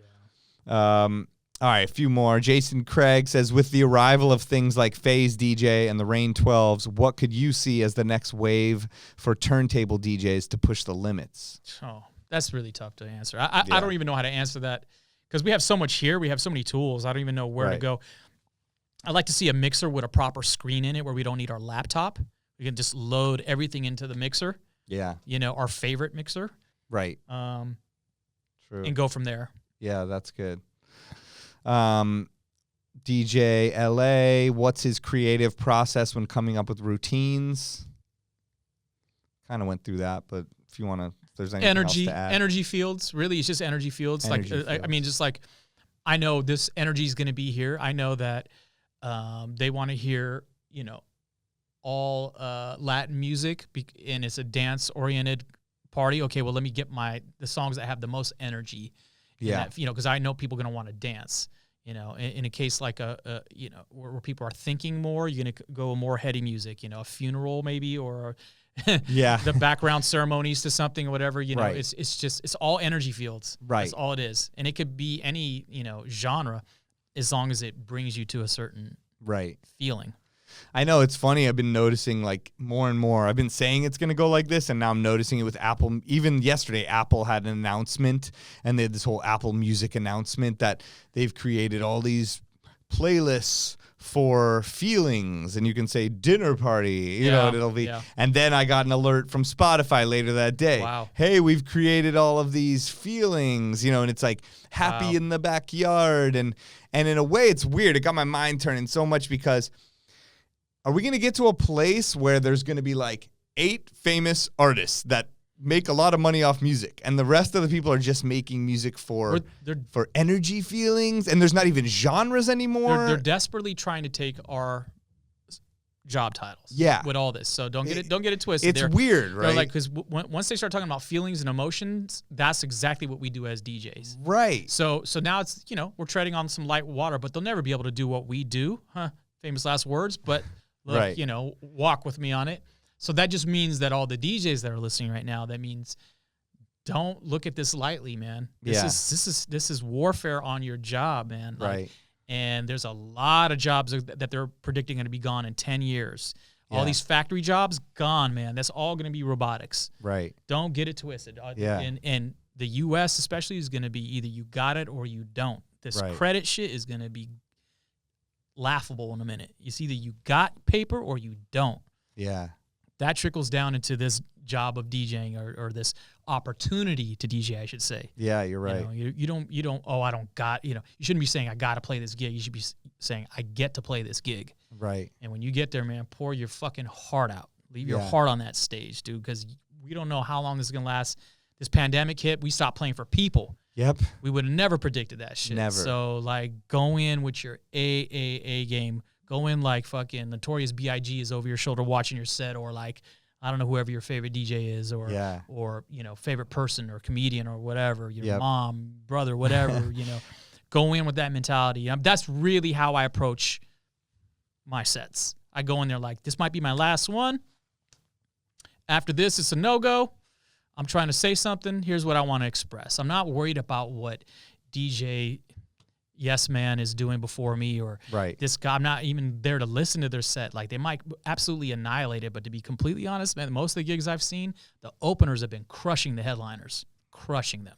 Interesting. And now I'm not talking about the haters that play all the hits. I'm No, not talking I about know. that. I'm talking about dudes are going in there and they're like, man, I got there. You can feel the hunger, dude. Yeah. You know what I'm saying? So those are the dudes you need to be hanging with. The You're right. openers. That's why I do Red Bull 3 style, because I'm always asking the contestants questions like, yo, how did you go from 98 to 115 in 3 records and get Right. away with it? You Yeah. sly fuck you. These are the kind of people I'm trying to hang out with. Yeah. You know what I'm saying? Like, I want to Totally. know. I want to learn. Yeah. Oh, that's amazing. Such good insight. Like, yeah, and who knows where all this stuff will go. And I mean, in a way, that's why Beatsource is doing. Yep. They're creating what would be a Spotify, Apple type thing for DJs that at least we can utilize and we can build. For the war, Yeah, I guess, against everything. But yeah, it was so crazy to see that, because I'm like, almost like it was like I saw it through that lo-fi beat movement where you don't even know who most of the people are. Right. Like, you just put on a lo-fi playlist. And some of these people are making good money off the streaming by being on these playlists. And they don't even know who they are. Like, people don't know their artist name, or they couldn't name, I like this artist or this song. Right. They just like the vibe and the feeling and the thing. And that's such putting them in a mood. Yeah. That's so good. That's what's up. It's interesting where things are going that direction. All right, DJ Chic says, I know you can rap. Have you ever released anything? Have you ever released anything with you on the mic? No, I don't rap. Only time I rapped is to make the guys in J5 laugh on the tour bus. You know, stupid shit. You know, just dumb shit, trying to battle them and shit, and doing dumb shit just to make them laugh. All right, let's see. There's a bunch, but I'll finish off with this one. DJ Cam says, do you ever fire up the 2000 to make beats for kicks? I haven't. I have some problems with the 2000, but I did go back, some years back when I was already spoiled by the whole DAW thing, Yeah. And I was like, fuck no. Like, this is like that. Like, I just said no to the whole thing. I'm like, this is taking way longer than I was too spoiled. Right, putting straight it in, up. Having to zoom, do the little wheel. I was too spoiled. Straight up. I'm not even gonna color code it or sugarcoat it. Yeah. I was too spoiled. And there's just too many advancements, and there's too many, the way my brain works, I have to get to the idea quick. Yeah. So, yes, I did, and then I failed. So that's really the answer. Okay. Yeah. All right. Let's end it on that. Yeah. The 2000 is still collecting dust. It is. Amazing. Well, thank you so much for taking the time to Pleasure's come on mine. here and inspire all our listeners and drop gems and inspire me, teach me a lot. I had so much fun sitting with you. You're doing learning. a great service here, man. I appreciate you having me. Yeah, of course. So, thank you. And we will see you out in these streets or in the metaverse or somewhere. Sir. Yes, sir. Yes, sir. Thank you, man. All right. Peace. Peace. All right. Classic episode right there.